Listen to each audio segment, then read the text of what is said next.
They found Anneliese Michel's body on July 1st, 1976, emaciated, bruised, and finally free from what she believed were 6 demons that had possessed her. But this wasn't medieval Europe. This was modern Germany, with hospitals, psychiatrists, and scientific explanations. Therefore, her death sparked a criminal trial that forced the world to confront an uncomfortable question. Where exactly is the line between mental illness and demonic possession? The night has always whispered our deepest fears back to us. Not just vague anxieties, but primal terrors. Those shadowy figures that seem to shift when you look away. The faint sounds that might be the wind or something watching you. That inexplicable chill creeping along your spine when you're certain you're alone. We needed to name these fears. So we called them demons. Throughout history, from ancient Mesopotamia to modern America, rational people have documented encounters with what they believed were forces beyond human understanding. Educated scholars, devoted clergy, ordinary people with ordinary lives. But when confronted with the seemingly impossible, they reached the same extraordinary conclusion that something from beyond our world had broken through into ours. You've probably heard the sensationalized versions, the exaggerated tales, the Hollywood interpretations. This isn't that. Tonight, we're examining the actual historical record, court transcripts, medical documents, witness testimonies, and journal entries that detail humanity's most convincing brushes with the demonic. If you're settling in for this shadowy journey, consider taking a moment to like this video and subscribe to the channel, but only if what I create genuinely resonates with you. I'd love to know in the comments where you're listening from and what time it is in your corner of the world. There's something strangely intimate about knowing we're all connected through these ancient stories despite the distances between us. Now lower those lights, perhaps set a fan humming softly in the background. Allow yourself to sink into the comfort of your surroundings. Because comfort is exactly what you'll need for what comes next. The Salem witch trials executed 20 innocent people in 1692, but what if the afflicted girls weren't simply lying? The nuns of Loudon contorted their bodies into physically impossible positions while speaking languages they'd never studied. But was it merely elaborate theatre? The Devil of Jedburgh in Scotland manifested through 7 different people with consistent knowledge and personality. But could mass hysteria really explain such coordination? These questions have haunted historians, theologians, and scientists for centuries.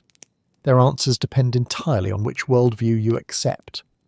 Consider this. In the 1970s, doctors diagnosed Anneliese Michel with temporal lobe epilepsy and prescribed medication. But when the drugs failed, her deeply Catholic family turned to exorcism as a last resort. For 10 months, priests performed 67 ritual sessions, documenting everything on audio recordings that still exist today. The voice captured on those tapes, a deep, guttural, and utterly unlike Anneliese's normal speech, has disturbed even skeptical researchers who've studied the case. Was she suffering from a complex psychiatric condition, or was something else speaking through her? The answer matters more than you might think, because how we interpret these historical episodes reveals something fundamental about our understanding of reality itself. If demons exist, our materialist worldview shatters, but if they don't, we must explain centuries of consistent documentation across unconnected cultures that all describe nearly identical phenomena. Throughout tonight's journey, we'll visit different times and places where the veil between worlds seemed to grow thin. We'll examine the evidence as it was understood then, and as we might interpret it now. We'll hear the actual words recorded by witnesses. We'll trace how these encounters shaped religious practices, legal systems, and medical understanding. You might be a complete skeptic, convinced there's a rational explanation for every supposedly supernatural event. You might be a believer, certain that forces beyond our comprehension occasionally break through into our world. Or you might be somewhere in between, unsure what to make of history's strangest moments. Wherever you stand, I invite you to temporarily set aside your certainty. Because the most unsettling aspect of these historical cases isn't the dramatic manifestations or bizarre behaviours, it's the consistency, the patterns that repeat across centuries and continents. The same symptoms, the same responses, the same inexplicable knowledge displayed by people who couldn't possibly have acquired it through normal means. As the night deepens around you, as these words drift through your consciousness, prepare to step back through centuries of documented encounters with what our ancestors called demons. Some accounts will be famous, others obscure. Some will seem clearly explained by modern understanding, others will resist simple interpretation. All of them form part of humanity's long, uneasy relationship with the shadows that lurk just beyond our understanding. So draw the blankets a little closer. The journey we're about to take has disturbed the sleep of countless generations before us. These aren't just stories, these are historical events that changed laws, ended lives, shaped religions, and continue to whisper their unsettling questions across the centuries. Whether you believe in demons or not, their shadow has fallen across human history in ways too significant to ignore. And tonight we step into that shadow together. The word demon itself feels heavy in the mouth, doesn't it? It comes from the Greek daimon, which originally wasn't entirely negative. It simply meant a spirit or divine power. But as beliefs evolved, particularly with the spread of Christianity, these entities darkened into malevolent forces, enemies of mankind intent on corruption, possession, and spiritual destruction. What's most striking isn't how different demonic entities appear across cultures, but how similar they remain at their core. From the winged Mesopotamian Pazuzu to the child-stealing Lamia of Greece, from the hungry ghosts of China to the fallen angels of Christian theology, demons share common traits. They exist in a world parallel to ours, they can interact with humans when conditions are right, and they operate with purposes often counter to human welfare. These aren't just stories. For most of human history, demons were as real as famine, as tangible as disease, as present as the night itself.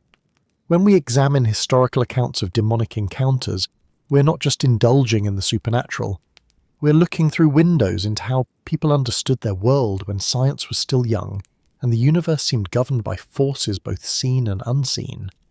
In times when mental illness had no medical explanation, when social tensions needed a focus, when political schemes required a scapegoat, demons provided an answer that fit within the existing worldview. In medieval Europe, a farmer's dying crops might be attributed to a demon's curse.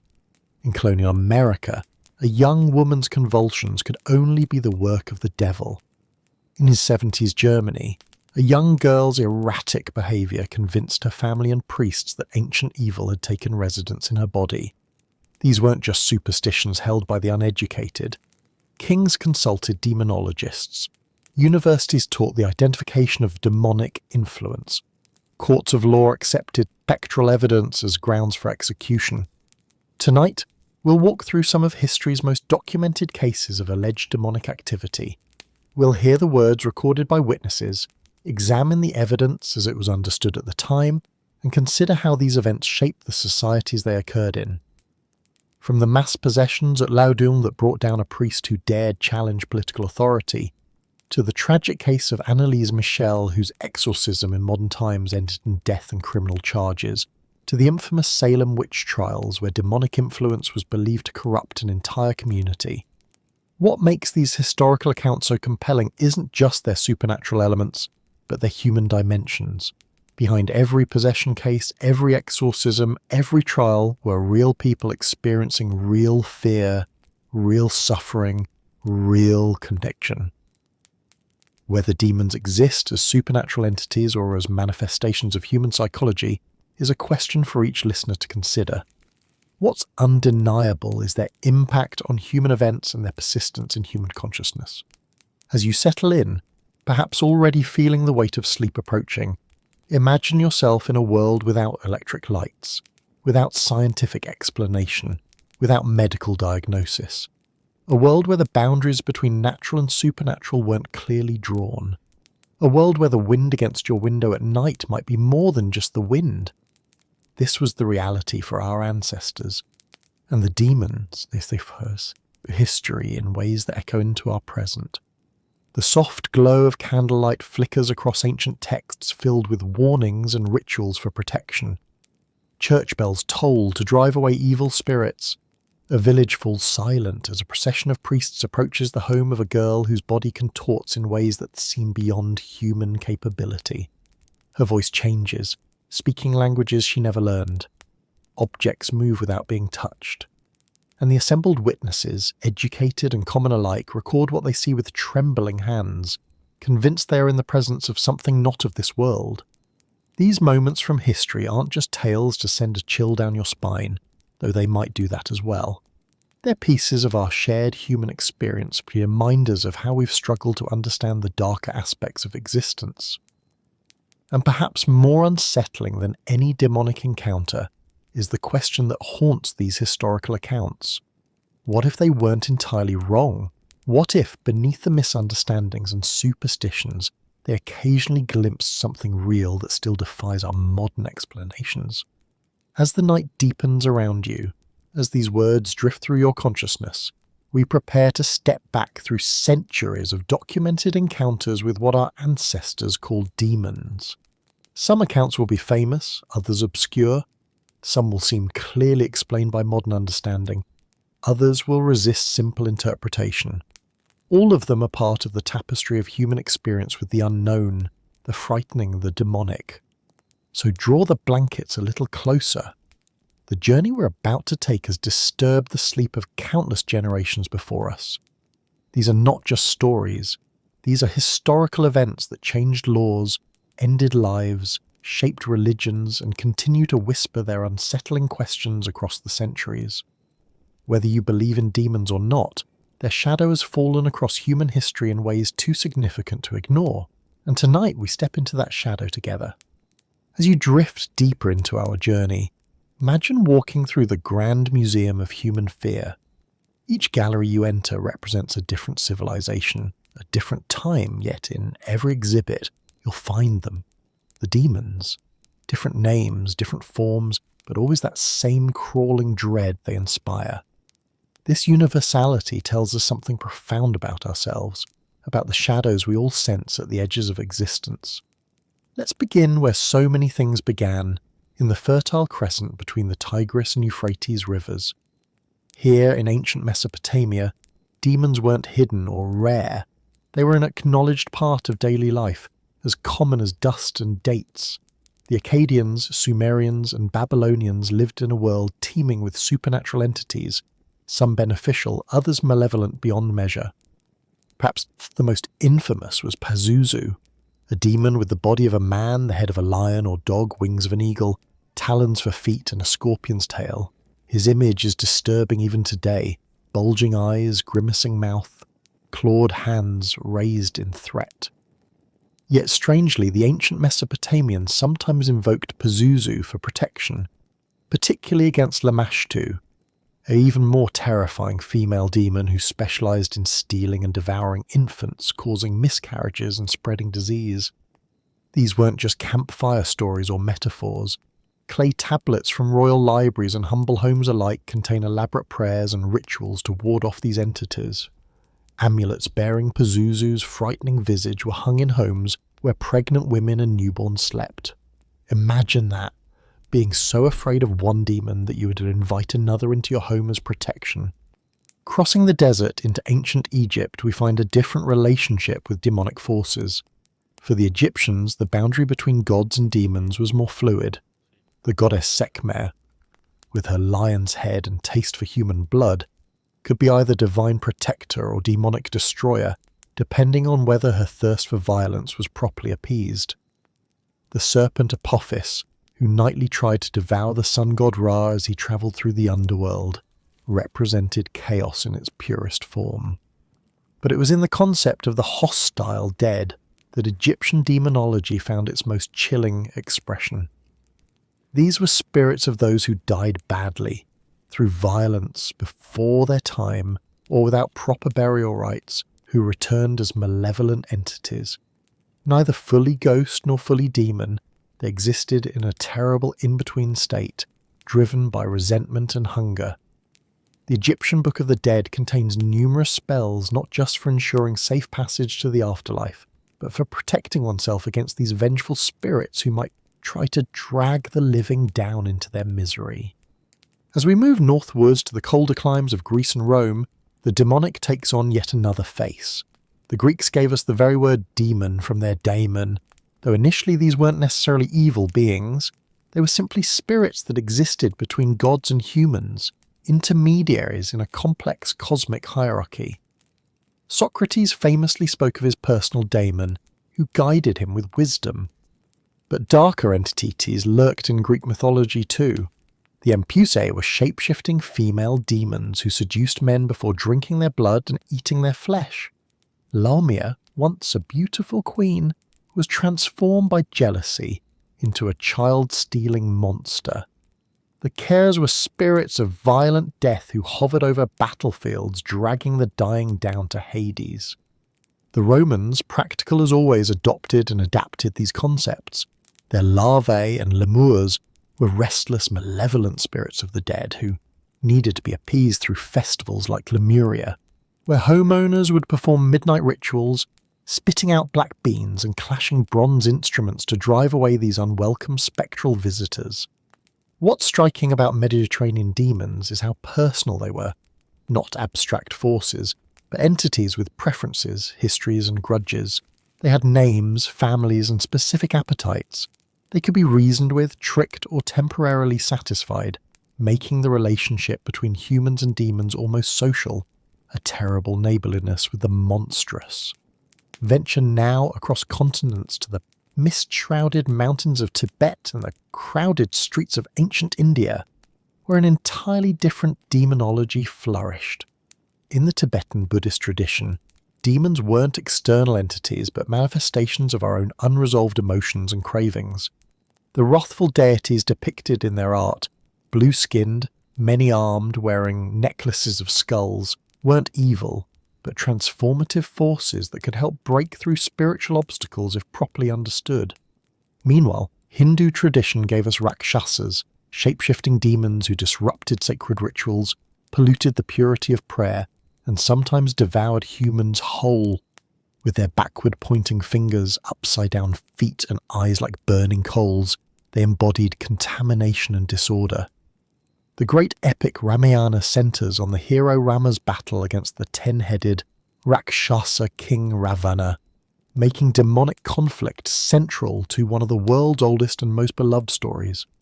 Moving eastward to China and Japan, we encounter hungry ghosts and vengeful spirits that blur the line between the demonic and the deceased. Chinese folklore speaks of the aigui or hungry ghosts, souls of those who died from greed, addiction or starvation, cursed with needle-thin throats that can never swallow enough to satisfy their enormous bellies. Every year during the Ghost Festival, families leave offerings for these pitiful, dangerous entities, both to appease them and to ease their suffering. Japan's Oni, horned, fanged demons, often depicted with red or blue skin, serve as punishers of evil and guardians of hell in Buddhist tradition.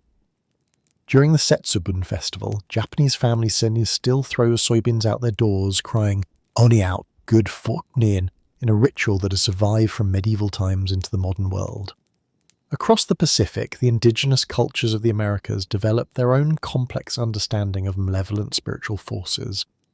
The Navajo speak of the Yinald Lushi, or skinwalkers, human witches who have gained the power to transform into animals through terrible taboo violations. The Algonquin peoples feared the Wendigo, a spirit of insatiable hunger that could possess humans during harsh winters, driving them to cannibalism.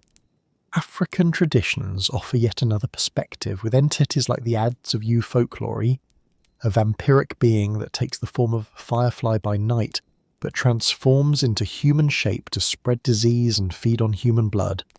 Or the Tikloche of Zulu mythology, a dwarf-like water spirit that can become invisible by drinking water and causes trouble ranging from mischief to assault. What emerges from this global tour of demonology is not chaos, but pattern. Across vastly different cultures, with no contact between them, similar demonic figures appear again and again: the child-stealing hag, the shapeshifter who blurs boundaries, the hungry dead who envy the living, the seductive predator who drains vitality. These archetypes repeat worldwide, suggesting something more profound than mere coincidence. Perhaps these similarities speak to universal human fears of disease we couldn't explain, of childbirth's dangers in pre-modern times, of the unpredictable violence of nature, of the mystery of death itself. Or perhaps they reflect the universal social tensions, the dangers of outsiders, the vulnerability of community bonds, the fear of those who transgress cultural norms. Whatever their source, these demonic traditions did more than frighten. They helped societies function. They provided explanations for misfortune, frameworks for understanding suffering, and importantly, methods for confronting and containing evil. Every culture that named its demons also developed rituals to repel them, bind them, or transform them. From Tibetan ceremonial dances to Roman bean spitting, from Japanese bean throwing to Catholic exorcism, humans have never been passive victims of the demonic. The naming of demons was always also an assertion of power to name something is to begin to control it, to draw it from formless terror into something that can be faced, even if with trembling. As we leave this global gallery of demonic entities and drift toward the medieval period, remember that these weren't just ancient superstitions easily dismissed. They were sophisticated attempts to map the darker territories of human experience, to give form to formless fears, and to assert some measure of control over a world filled with sudden tragedy and inexplicable suffering. For our ancestors, demons weren't primitive explanations awaiting scientific correction. They were experiences, encounters with the inexplicable that shaped their understanding of reality itself. And as medieval Christians began to systematize their understanding of demons, drawing on these ancient traditions while transforming them into something new, the stage was set for some of history's most documented and disturbing encounters with what lay beyond the veil of ordinary reality. The medieval demon was coming, more organized, more purposeful, and in some ways more terrifying than anything that had come before. As the ancient world gave way to the medieval period, demons didn't vanish. They evolved.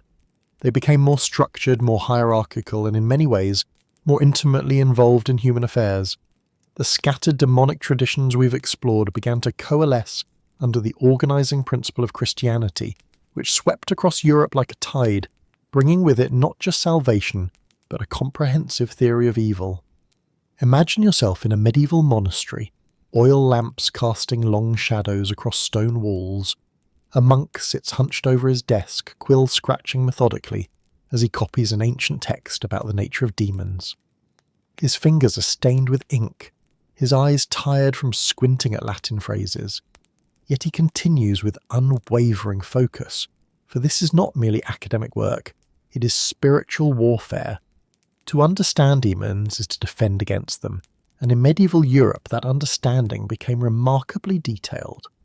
The transformation began with early Christian theologians like St. Augustine, who established the framework that would define demons for centuries. According to Augustine, demons were not gods or semi-divine beings as pagans believed, but fallen angels, created good by God but corrupted by their own pride and rebellion. This wasn't just a theological distinction. It fundamentally changed how Europeans perceived these entities. Demons were now part of a cosmic struggle between good and evil, with humanity caught in the middle. By the time we reached the High Middle Ages, that period from roughly the 11th to the 13th centuries, demonology had become something approaching a science. Thomas Aquinas, perhaps the greatest mind of the medieval period, dedicated substantial portions of his monumental Summa Theologica to questions about demons. What were their powers? What were their limitations? How did they interact with physical matter? How could they influence human thought? Aquinas approached these questions with the same rigorous logic he applied to all theological matters. Demons, he concluded, were pure intellects without physical bodies, yet they could manipulate physical matter by condensing air particles to create apparent bodies or by moving existing objects. They could not, however, perform true miracles or create something from nothing. Those powers belonged to God alone. They could not directly access human thoughts, but could influence them through manipulation of the senses and bodily humours. Such distinctions might seem academic to us now, but in medieval Europe they had profound practical implications. If demons could not create but only manipulate, then unusual phenomena might have demonic origins. If they could influence thoughts through physical means, then certain mental states might indicate demonic interference. Medieval demonology wasn't abstract philosophy, it was a diagnostic tool for identifying evil's presence in the world. And what a structured evil it was! Unlike the chaotic, individualistic demons of ancient traditions, medieval Christian demons operated within a strict hierarchy, mirroring the feudal society in which these ideas developed. At the top sat Lucifer or Satan, the fallen archangel, ruling over princes, dukes, and counts of hell, each commanding legions of lesser demons. This orderly approach culminated in works like the 16th century Pseudo-Monarchia Daemonum, the false monarchy of demons, and the infamous Lesser Key of Solomon, which listed 72 demons by rank, appearance, powers, and the number of legions they commanded. Duke Astaroth appeared as an angel riding a dragon, could make men knowledgeable in liberal arts, and commanded 40 legions. President Marbus took the form of a mighty lion, knew about hidden things and diseases, and led 36 legions.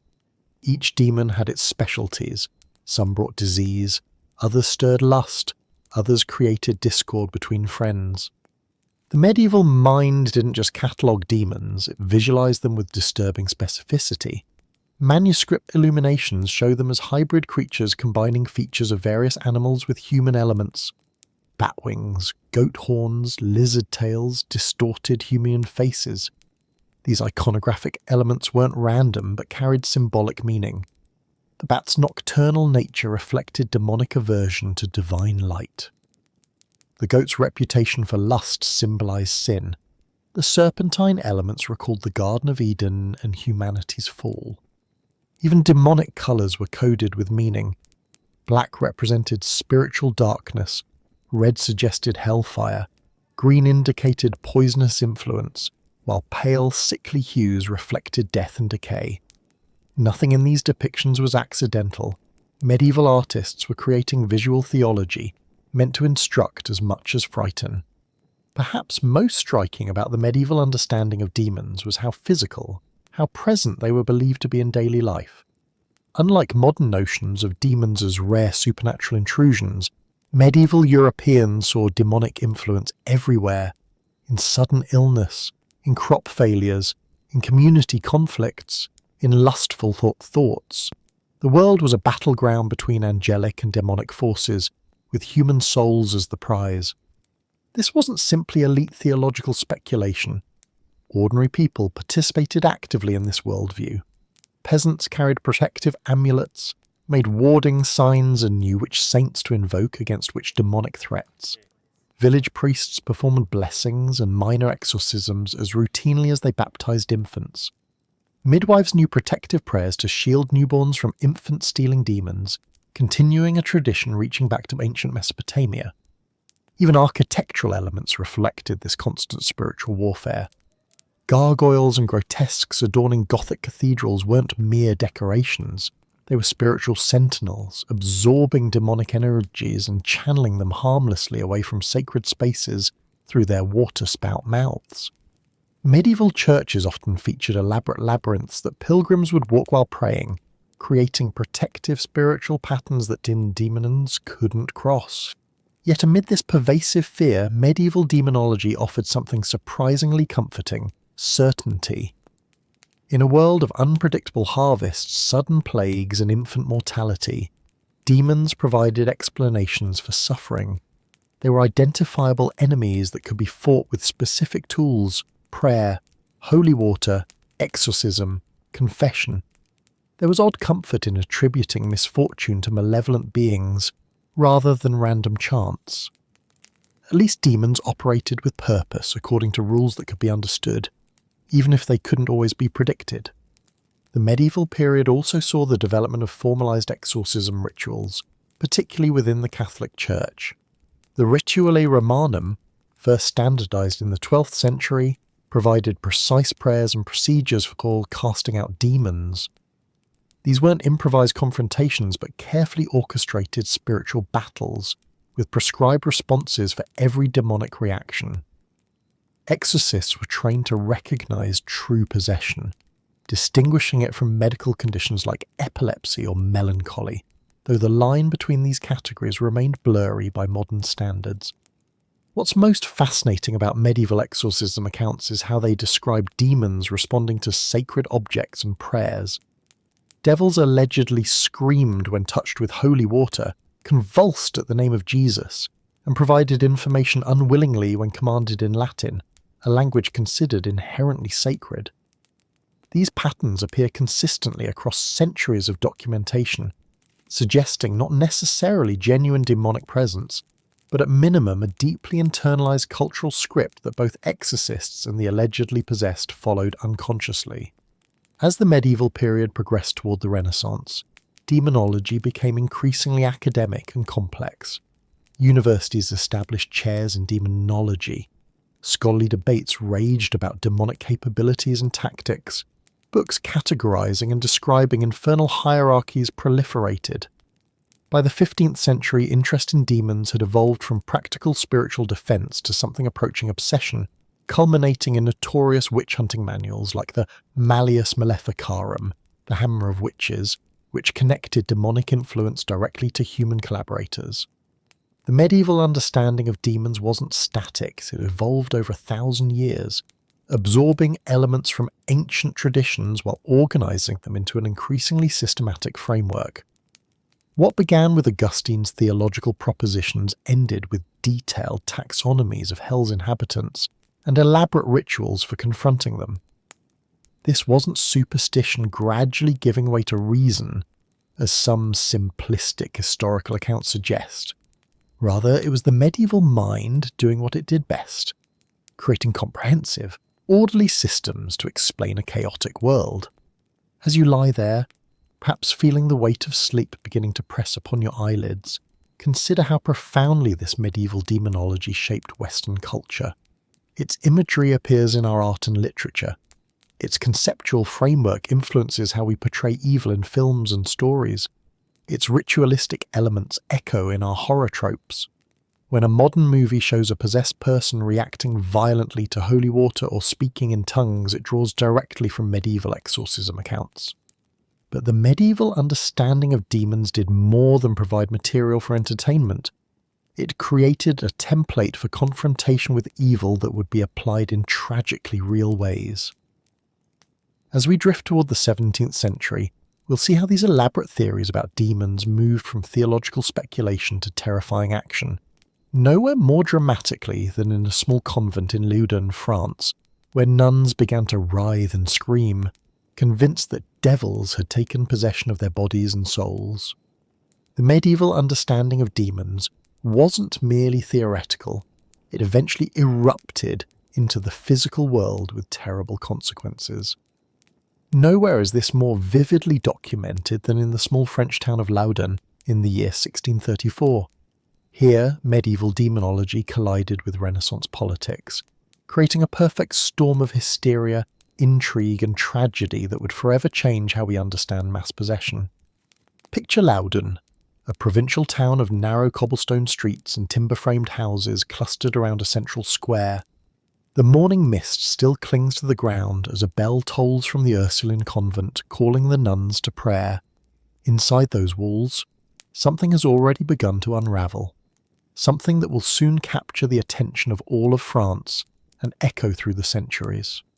Sister Jeanne des Anges, the convent's prioress, kneels before the altar. She is not an ordinary nun. Born Jeanne de Belsier to a noble family, she is proud, intelligent and ambitious, qualities that have earned her the position of prioress despite her youth. As she attempts to pray, her body suddenly goes rigid. Her back arches unnaturally. Strange sounds emerge from her throat, not her voice, but something deeper, harsher. The sisters watching recoil in horror as obscenities pour from the mouth of their prioress, blasphemies no nun would willingly utter. This was the first documented instance of what would become known as the Loudun possessions, perhaps the most thoroughly recorded case of alleged demonic activity in Western history. Over the next months, this strange affliction would spread through the convent like wildfire, eventually claiming 16 of the 19 Ursuline nuns. Their symptoms defied conventional explanation. They spoke languages they had never learned, exhibited superhuman strength, contorted their bodies into impossible positions, and revealed intimate secrets about visitors they had never met. But to understand Laudun, we must understand its central figures, beginning with the charismatic priest who would be blamed for this demonic outbreak, Father Urbain Grandier. Imagine him walking through the town square, tall and handsome in his clerical robes, turning heads with every step. Grandier was no ordinary parish priest. Educated by Jesuits, cultured and blessed with remarkable oratorical skills, he had risen quickly to become the parish priest of Saint-Pierre-du-Marché, the most prestigious church in Loudun. He was also, by all accounts, a man of considerable appetites. Despite his vows of celibacy, Grandier's romantic conquests among the town's women were an open secret. He had enemies, many of them. His arrogance offended local officials, his flouting of clerical celibacy scandalized fellow priests. His political alliances during France's religious tensions made him dangerous to powerful interests. Most critically, Grandier had powerful enemies in Cardinal Richelieu, the calculating chief minister to King Louis XIII. Years earlier, Grandier had publicly humiliated one of Richelieu's agents, a slight the cardinal neither forgot nor forgave. When whispers of demonic activity at the Ursuline convent reached Richelieu's ears, he saw an opportunity to eliminate a troublesome priest while demonstrating his own pious concern for fighting the devil's work. The stage was set for one of history's most theatrical exorcisms.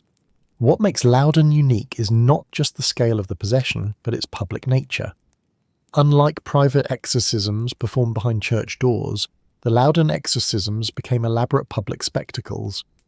Crowds gathered daily to witness the possessed nuns' contortions and hear their demons speak. The exorcism sessions were moved to the town's largest church to accommodate the swelling audience, turning sacred ritual into macabre theatre.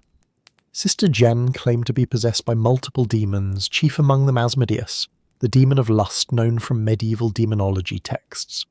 Under questioning, these demons, speaking through her, accused Father Grandier of witchcraft. According to their testimony, Grandier had made a pact with the devil and sent demons to possess the nuns by means of enchanted roses. As you lie there listening to this strange history, consider how the line between the spiritual and political blurred at Loudun. The possessed nuns weren't just medical curiosities or religious phenomena, they became powerful political instruments. Their testimonies, supposedly forced from the demons controlling them, carried supernatural authority. Who could question the word of Asmodeus himself, compelled by holy rites to speak truth? The demons conveniently confirmed every suspicion against Grandier, revealing details of his alleged black masses and diabolical pacts. The performances grew increasingly elaborate. Nuns tore at their clothes, exposing themselves to the shocked audience. They crawled on all fours, barking like dogs or hissing like serpents. Some levitated, according to multiple witnesses, rising several feet off the ground. Others vomited strange objects, pins, feathers, pieces of wax.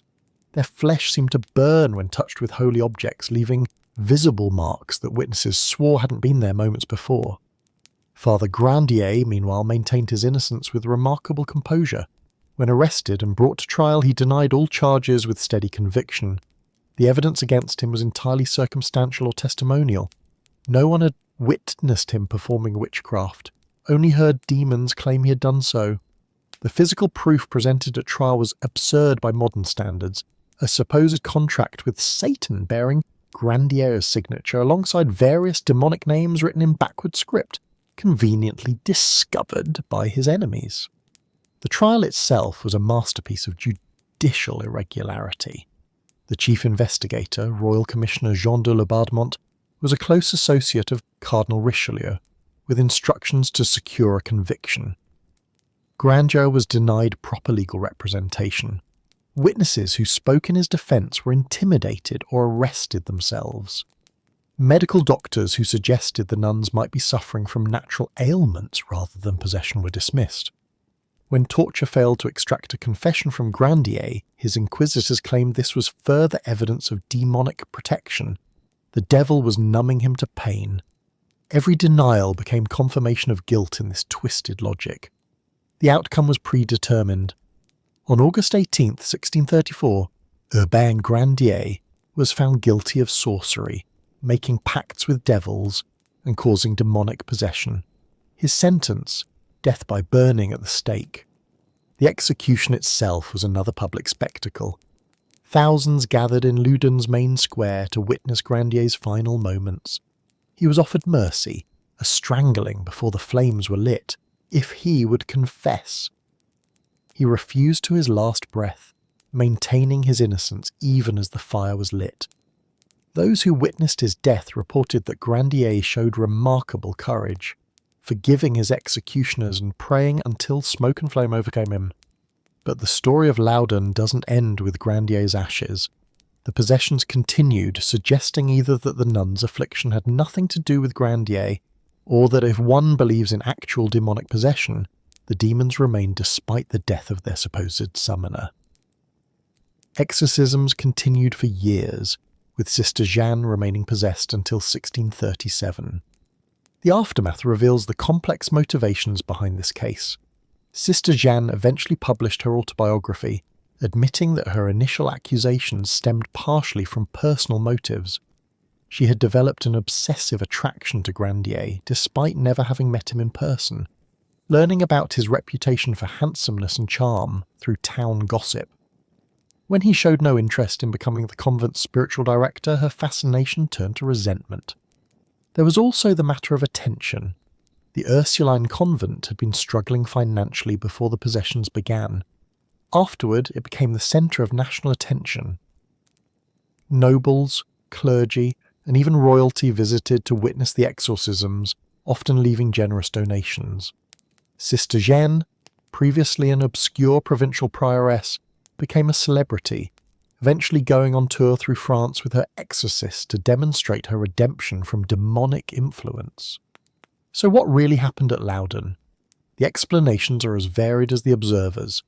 Medical historians point to potential diagnoses of mass hysteria, now called mass psychogenic illness. The enclosed environment of the convent, the rigid religious expectations placed on the nuns, many of whom had entered religious life not by choice, but family pressure, created perfect conditions for psychological distress to manifest physically and spread collectively. Others note the theatrical nature of the possessions. The symptoms displayed by the Loudaun nuns correspond remarkably closely to what their culture expected demons to do: speaking in tongues, aversion to holy objects, lascivious behaviour, superhuman strength. Their performances matched the demonological literature of their time precisely, suggesting they were acting out cultural scripts rather than experiencing something entirely outside their understanding. Political historians see Loudaun primarily as Richelieu's calculated elimination of a political opponent, using superstition as convenient cover. Religious historians might point to the genuine belief systems involved. These weren't necessarily cynical performances, but manifestations of deeply held convictions about demonic reality. What makes Loudaun so compelling is that all these explanations contain elements of truth. Human events rarely have single causes. The possessions at Loudaun were simultaneously a medical phenomenon, a political assassination, a religious manifestation, and a social release valve for women constrained by their historical circumstances. The detailed records left behind, court transcripts, witness accounts, Sister Jeanne's autobiography, letters from exorcists and doctors, make Loudaun one of history's best documented cases of alleged demonic activity. These aren't vague legends or embellished folk tales, but sworn testimonies and official documents, allowing us to peer across 4 centuries into a world where demons seemed as real as the stone walls of the convent itself. As the night deepens around you, consider how Loudaun reminds us that demonic possession has never been merely a religious phenomenon. It exists at the intersection of psychology, politics, gender, and social control. The flames that consumed Urbain Grandier weren't fueled by demons alone, but by human ambition, fear, repression, and belief. And yet, some questions about Loudaun remain unanswerable. How did uneducated nuns suddenly speak languages they had never learned? How did they know intimate details about strangers? Were some of the physical phenomena, the levitations, the spontaneous wounds, truly beyond explanation? The historical record preserves these mysteries alongside the more rational explanations, leaving us to wonder where the boundaries between human psychology and supernatural possibility might lie.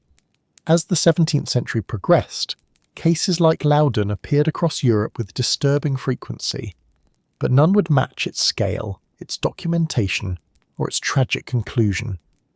The story of Loudon eventually faded into history, only to be periodically revived by historians, novelists, and filmmakers fascinated by its blend of the political and supernatural. Its pattern of vulnerable women, powerful men, religious authority, and inexplicable behaviour would repeat itself through the centuries, emerging again with shocking similarity into 70s Germany, where a young woman named Anneliese Michel would once more bring medieval demons into the modern world. The demons that haunted Loudon in the 17th century might seem like distant echoes from a superstitious past, figures that should have faded with the advance of science and reason, yet some patterns refuse to disappear, resurfacing with disturbing similarity across centuries.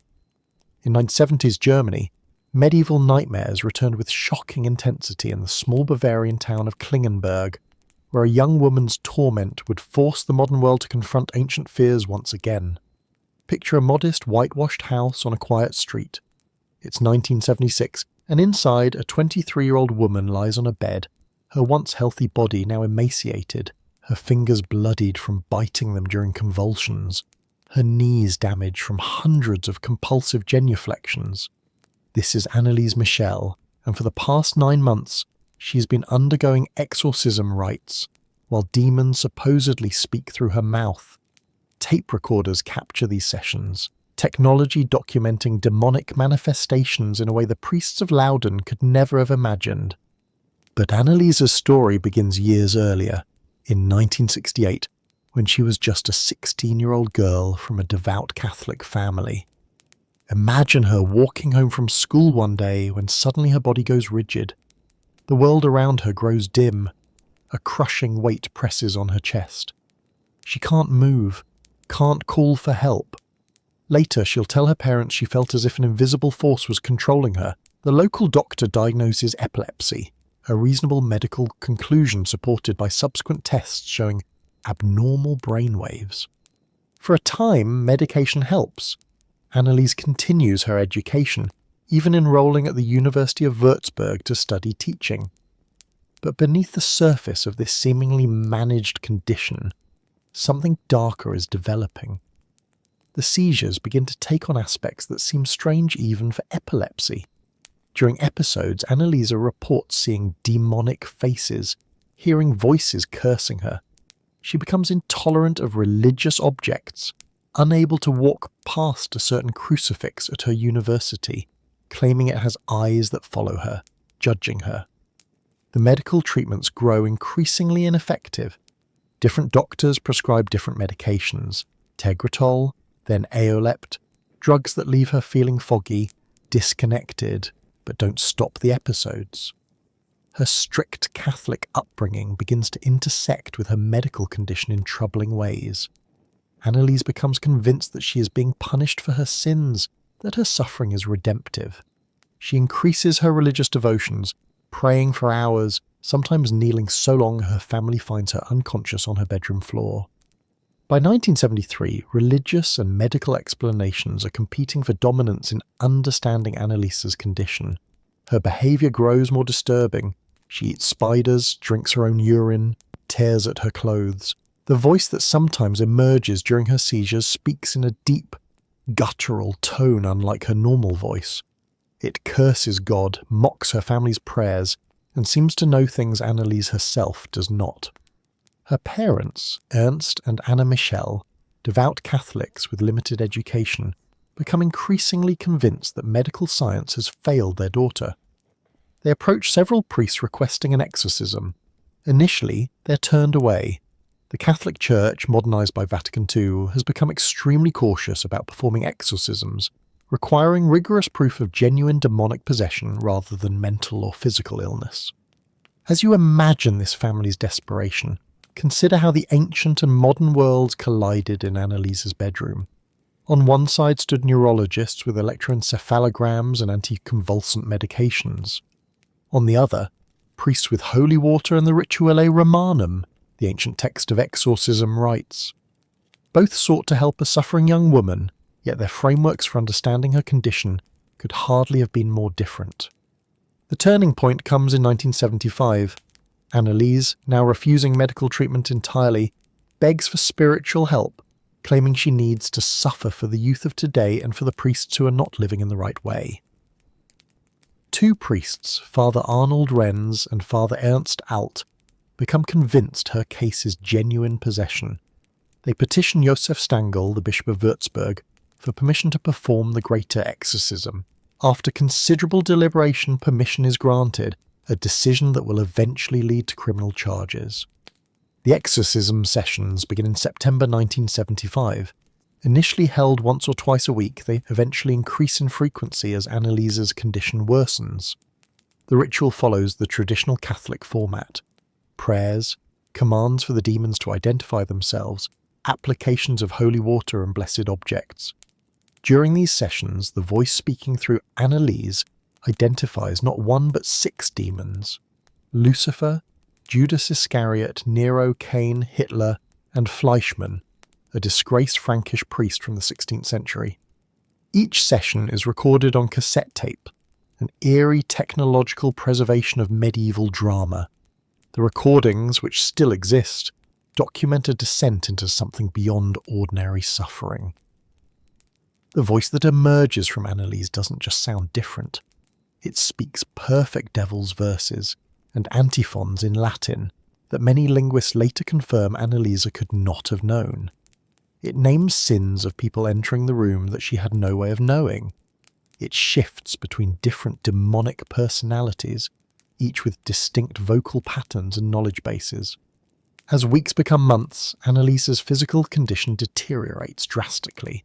She refuses food, saying the demons won't allow her to eat. She breaks her own teeth, biting concrete in fits of rage. Her knees rupture from constant genuflecting.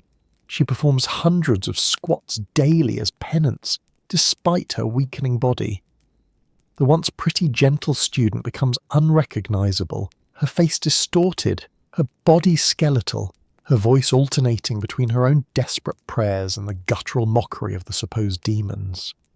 Throughout this process, her parents and the priest remain convinced they are witnessing genuine demonic possession. Medical professionals who learn about the case see a tragic failure of psychiatric care, a young woman with temporal lobe epilepsy, and perhaps additional psychiatric conditions like dissociative identity disorder or religious psychosis being denied proper treatment. Both perspectives contain elements of truth, yet neither seems to fully explain the extremity of what transpired in that Bavarian bedroom. The exorcism sessions continue for 10 months, a total of 67 rituals, some lasting up to 4 hours. On July 1st, 1976, Anneliese Michel dies in her sleep. The official cause: malnutrition and dehydration. At the time of her death, she weighs just 68 pounds. Her body is covered in bruises. Her final words to the priests, reportedly, were "beg for absolution," followed by "I am freed." What happens next brings medieval demonology crashing into modern jurisprudence. The state prosecutor charges her parents and both priests with negligent homicide. For the first time in centuries, a German court must consider whether demons might exist as a legal defense. The trial becomes a sensation, with experts from both medical and theological fields presenting competing interpretations of Anneliese's condition and death. Medical experts testify that Anneliese suffered from grand mal epilepsy, complicated by her intense religious beliefs and the possible side effects of her medications. They argue that with proper medical care she would have lived. Religious experts counter that her symptoms exceeded medical explanation, pointing to her knowledge of languages she never studied and information she couldn't have known. The court ultimately sides with the medical explanation. In April 1978, the 4 defendants are found guilty of negligent homicide for failing to call a doctor during the final stage of her deterioration. Each receives a suspended sentence of 6 months imprisonment and 3 years probation, a relatively lenient outcome that nevertheless establishes a legal precedent. Belief in demonic possession is not a defense against the obligation to provide medical care. Anneliese Michel is buried in the small cemetery of Klingenberg. Her grave becomes a pilgrimage site, visited by those who see her as either a victim of medical neglect or a martyr who took demonic torment upon herself to save others. The Catholic Church, which authorized the exorcism, distances itself from the outcome while never quite repudiating the possibility that something genuinely supernatural occurred. What makes the case of Anneliese Michel so compelling is not just its recency, but its extensive documentation. Unlike historical cases known only through written accounts, Anneliese's possession was recorded on 67 cassette tapes. Photographs track her physical deterioration. Medical records document her initial diagnosis and treatment. Court transcripts preserve testimony from all sides. Few cases of alleged possession have been so thoroughly preserved for analysis. Those recordings remain among the most disturbing audio ever captured. Even skeptical listeners report being unsettled by the inhuman quality of the voice that speaks through Anneliese, its shifts in timbre and character, its knowledge, its utter alienness. The tapes have become legendary among paranormal researchers, though out of respect for Anneliese and her family, they've never been released in their entirety to the public. The case inspired books, documentaries, and fictionalized films like The Exorcism of Emily Rose, which loosely adapted her story. Each interpretation emphasizes different aspects. Some focus on the medical tragedy, others on the spiritual dimension, still others on the legal precedent established by the trial. Like the Laudum possessions, Anneliese Michel's case refuses to be reduced to a single explanation. It exists at the intersection of neurology, psychiatry, theology, and law. As you lie there, but perhaps feeling a chill, despite the warmth of your room, consider what separates Anneliese's case from those of centuries past. Not the manifestations, the contortions, the voices, the aversion to sacred objects all follow patterns documented since medieval times. Not even the response. Exorcism rituals have changed remarkably little over centuries. What differs is the context, a modern world with competing frameworks for understanding such phenomena, with recording technology that preserves the uncanny voice for future analysis, with courts that must balance religious belief against medical obligation. Her case forces us to confront uncomfortable questions. If demonic possession is merely misdiagnosed illness, why do its manifestations remain so consistent across cultures and centuries? If medical science offers complete explanation, why did treatments fail so thoroughly in Anneliese's case? And perhaps most disturbingly, what if both explanations contain elements of truth? What if the boundaries between spiritual and physical affliction are not as clear as either theologians or doctors might prefer? What's certain is that something happened in that Bavarian home that defied easy categorization. Something that left a young woman dead, 4 people convicted, and anyone who listens to those recordings with a lingering sense of disquiet. Whether you believe Anneliese Michel was possessed by demons, or suffering from a tragic combination of neurological and psychiatric conditions, likely depends more on your worldview than on the evidence itself. The case remains open to interpretation, resistant to any single explanation that would neatly close the file. As the modern era progressed, cases like Anneliese Michel's became increasingly rare, but they never disappeared entirely. The pattern established at Leuden and echoed in Klingenberg would surface again and again, though rarely with such dramatic outcomes. But there was another pattern of demonic influence that would take centre stage in the American colonies, where not individuals but entire communities would fall under the shadow of suspected diabolical activity. The stage was being set for one of history's most infamous encounters with alleged demonic influence, the Salem witch trials. While Anneliese Michel's torment played out in the privacy of a Bavarian home, affecting primarily one family and their immediate community, history has shown that demonic influence, whether real or perceived, can spread like contagion through entire populations. Perhaps nowhere is this more vividly documented than in the frost-gripped village of Salem, Massachusetts, during the bitter winter of 1692, where whispers of the devil's work would transform a community into a landscape of accusation, imprisonment, and execution. Imagine the scene. Snow blankets the ground outside a modest Puritan home. Inside, the air is thick with wood smoke and tension. The Reverend Samuel Parris watches in growing horror as his 9-year-old daughter Betty writhes on the floor, her body contorting into impossible positions, her high-pitched screams punctuated by moments of eerie silence. Nearby, his 11-year-old niece Abigail Williams stares into empty space, her eyes focused on something no one else can see.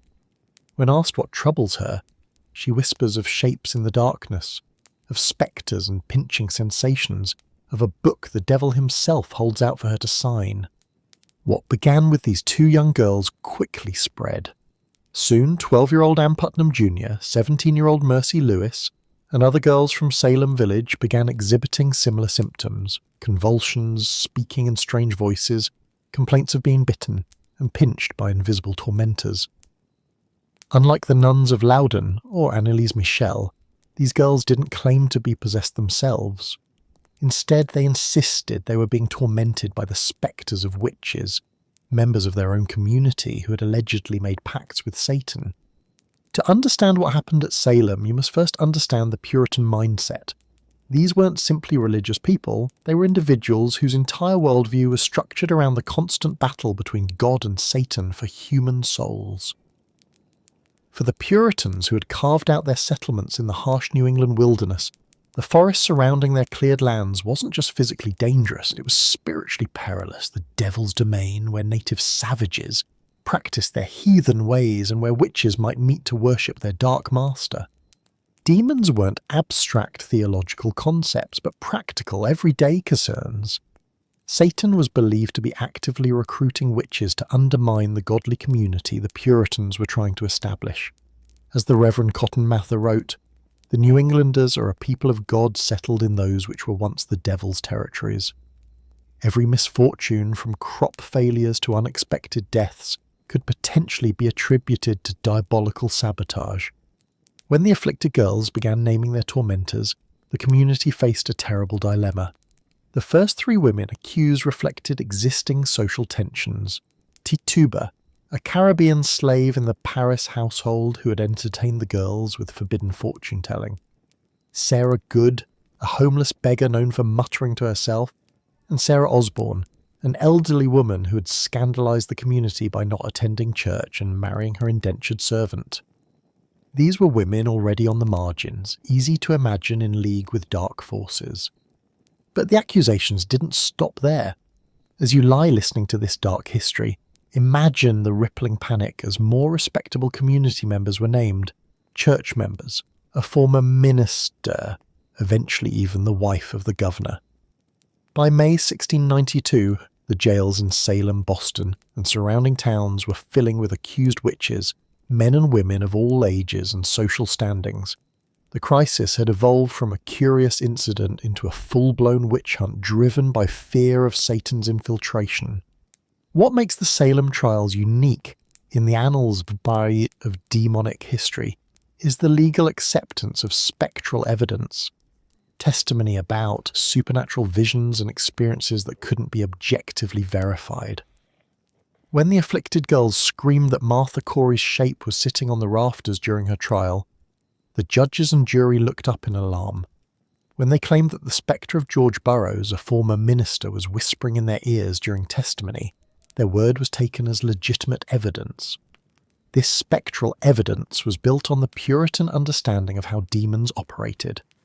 According to their theology, the devil could not take the form of an innocent person without God's permission, which God would never grant. Therefore, if the girls saw someone's spectre tormenting them, that person must have willingly given the devil permission to use their likeness. In other words, they must be a witch. The court proceedings themselves read like medieval accounts of demonic activity. The afflicted girls would fall into fits when the accused entered the courtroom. They would mimic the movements of the accused. If the suspect shifted position, the girls would mirror it, claiming they were being controlled. When asked to touch the accused as a test, they would recoil in agony, then find their symptoms temporarily relieved after contact, supposedly because the touch forced the harmful magic back into the witch. During the trial of George Burroughs, perhaps the most dramatic of the proceedings, the afflicted claimed to see the shapes of murdered wives and children standing behind him, pointing accusingly. When Burroughs perfectly recited the Lord's Prayer, something witches were thought incapable of doing, the girls claimed devils were standing beside him, whispering the words in his ear. The courtroom was transformed into a theatre of the supernatural, where unseen demons allegedly danced among the rafters and whispered in selective ears. By September 1692, 20 people had been executed, 19 hanged on Gallows Hill, and one man, Giles Corey, pressed to death with stones for refusing to enter a plea. More than 150 others awaited trial in jail, with new accusations emerging weekly. The afflicted girls had become powerful figures, their claims unquestioned, their fits accepted as proof of widespread diabolical conspiracy. The demons that had first appeared in the Paris household had seemingly infested the entire community. And then, as suddenly as it began, the crisis collapsed. Increase Mather, one of New England's most respected ministers, published Cases of Conscience, arguing that spectral evidence was inherently unreliable, as the devil might indeed be able to take the form of innocent people. His son Cotton Mather, despite his belief in witchcraft, began to express doubts about the proceedings. Governor William Phips, returning from the frontier to find his own wife accused, dissolved the special court in October and prohibited further imprisonments for witchcraft. When a new superior court convened in 1693, it adopted a strict standard of evidence that eliminated spectral testimony. Without these supernatural claims, the remaining cases fell apart. Of 52 cases heard by the new court, 49 ended in acquittal. The remaining 3 convictions were later overturned by the governor. The last prisoners were released by May 1693, though some had spent over a year in chains. Salem's demonic crisis had lasted just over a year, but its repercussions would echo through American history. The aftermath revealed a community traumatized by its own actions. Judge Samuel Sewell publicly apologized for his role in the trials, standing in church while his confession was read aloud. Ann Putnam Jr., one of the primary accusers, later issued a public apology, claiming she had been deluded by Satan into condemning innocent people. Many jurors signed statements of regret. The General Court eventually declared a day of fasting and reflection for the tragedy, and in 1711, monetary compensation was granted to the families of the victims. So what really happened at Salem?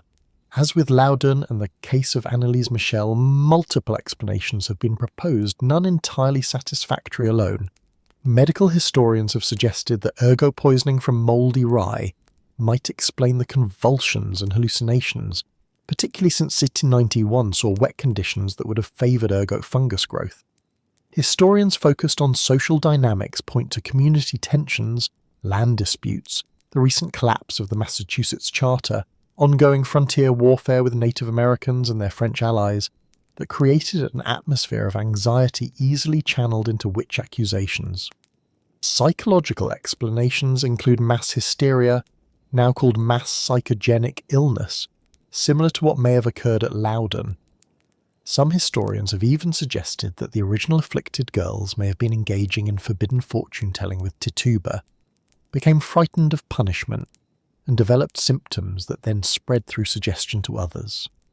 What's undeniable is the central role that demonic belief played in shaping how these events unfolded. Without the Puritan understanding of ever-present demonic influence and witchcraft as the devil's primary tool, the unusual behaviours of a few girls might have been attributed to illness, attention-seeking, or childish mischief. Instead, they were interpreted through a theological lens that saw Satan's hand everywhere, creating a framework where accusation became tantamount to proof and where spectral visions carried the weight of physical evidence. The Salem witch trials represent something distinct in our examination of demons through history, not possession of individuals but possession of an entire community's rational faculties. The real demonic influence at Salem might not have been in the bodies of the afflicted girls, but in the collective mind of a society that abandoned normal standards of evidence and neighbourly trust in favour of supernatural panic. As you feel the weight of sleep beginning to draw you deeper into the night, consider how the patterns established at Salem would repeat themselves throughout history. The names change, from witchcraft to communism, from satanic influence to terrorist conspiracy, but the fundamental dynamic remains. A community gripped by fear, willing to see invisible enemies everywhere, abandoning reason and proportion in pursuit of absolute security from perceived threats. Salem's demons, whether real spiritual entities or projections of human anxiety, left a permanent mark on American consciousness. The image of the witch trial became a powerful metaphor for the dangers of mass hysteria and unfounded accusation. Arthur Miller would famously use Salem as an allegory for McCarthyism in The Crucible, drawing explicit parallels between the hunt for witches and the hunt for communists. The phrase witch hunt itself entered our lexicon as shorthand for persecution driven by paranoia rather than evidence. Yet despite the cautionary legacy of Salem, its fundamental pattern and community-wide fear of demonic influence leading to persecution of alleged collaborators would emerge again and again throughout history. The demons that danced in Salem's courtrooms may have been dismissed by later, more secular generations, but the psychology that gave them power remained deeply embedded in human nature. But not all cases of demonic activity in history involve such widespread societal impact. Sometimes the encounter between humans and alleged supernatural forces remained more localized, more obscure, yet no less compelling to those who experienced them. As we leave behind the snow-covered meeting houses of colonial New England, we turn to a lesser-known but equally unsettling chapter in the history of demonic encounters. The strange case that unfolded in the Scottish border town of Jedburgh in the early 18th century, where the devil's work once again manifested in ways that would challenge both religious and rational explanations. While Salem's demonic panic engulfed an entire community and entered the permanent record of American history, not all encounters with alleged supernatural forces achieved such notoriety. Across the Atlantic, in the misty borderlands between Scotland and England, another tale of demonic manifestation unfolded, one less famous, but in some ways more unsettling. For in the ancient royal burgh of Jedburgh, during the early 1700s, the devil's work appeared not as witch-sent spectres, but in a more direct and disturbing form. Picture Jedburgh nestled in the rolling hills of the Scottish borders, its massive abbey already ancient, its stone houses huddled together against the damp chill of a Scottish winter. The town had seen centuries of border warfare, raids and bloodshed. Perhaps something of that violence lingered in the stones themselves, creating a gateway for what was to come. Or perhaps it was simply chance that made this particular town the setting for one of Scotland's most disturbing cases of apparent demonic activity. The story begins in the home of the Hasties, a respectable family living near the town centre. Their quiet life is disrupted when their servant, a young woman named Bessie Dunlop, begins to exhibit strange symptoms. At first, it's merely speaking in her sleep, murmuring words that make no sense. Then comes sleepwalking, wandering the house at night with her eyes open yet unseeing.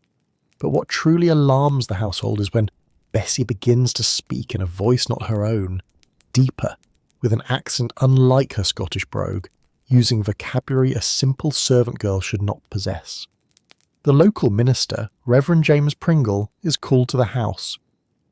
A man of considerable learning and initially sceptical temperament, he approaches the case with caution, suspecting some form of mental disturbance rather than supernatural interference. But what he witnesses tests his rationality. As he later records in his journal upon his attempt to pray over the girl, she begins to convulse violently, her body arching in ways that seem to defy anatomical possibility. More disturbing still, the voice that emerges from her throat addresses him by name, mocking his faith and revealing private details of his past that Bessie could not possibly know. "You've come to cast me out, James Pringle," the voice reportedly said. "You who doubted God's call when you were 20. You who still keep the letter from the woman in Edinburgh tucked beneath your mattress." These details, confirmed as accurate by the shaken minister, transform a curious incident into something the community can only interpret as demonic possession. Unlike Salem, where the afflicted accused others of sending their torments through witchcraft, Bessie Dunlop appeared to be directly possessed by what witnesses described as the devil himself, or one of his principal demons. Soon the phenomenon spreads beyond the Hasty household.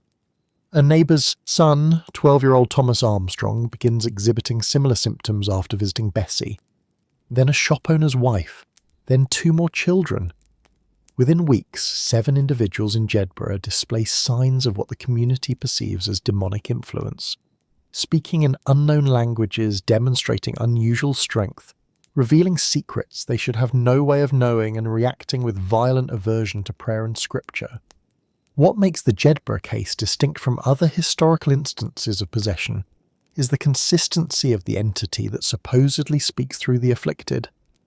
In Loudon, multiple demons claimed to possess the nuns. In Salem, various spectres were blamed.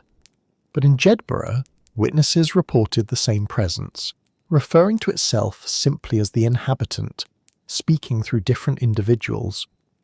The voice maintained consistent knowledge, personality, and objectives regardless of which person it manifested through, creating the unsettling impression of a single intelligence moving from host to host throughout the community. As word spreads, Jedburgh transforms. The market square, normally bustling with traders from across the borders, grows quiet.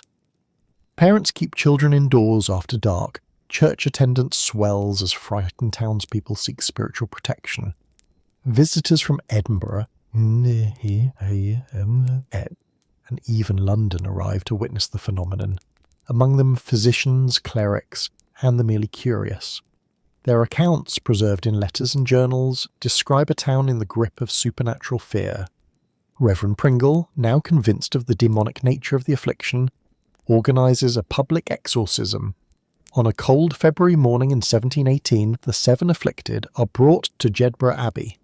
The massive stone church, already over 500 years old, has witnessed centuries of history, Viking raids, English invasions, the tumult of the Reformation, but perhaps nothing as strange as what unfolds beneath its vaulted ceiling that day. The exorcism begins conventionally enough, with prayers and scripture readings, but as Pringle reaches the formal command for the demon to depart, eyewitness accounts describe a scene of medieval intensity. The afflicted begin speaking in unison, though their lips barely move. Candles throughout the abbey reportedly flicker and dim despite the absence of wind. A sound like distant thunder rolls through the building, though the sky outside is clear. Sky.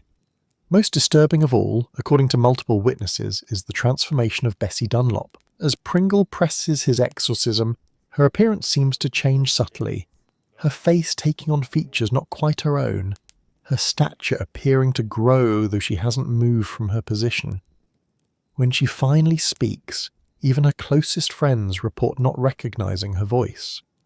"You cannot command me, little man of God," the voice allegedly declared. "I was here before your stones were laid. I will be here when they are dust again."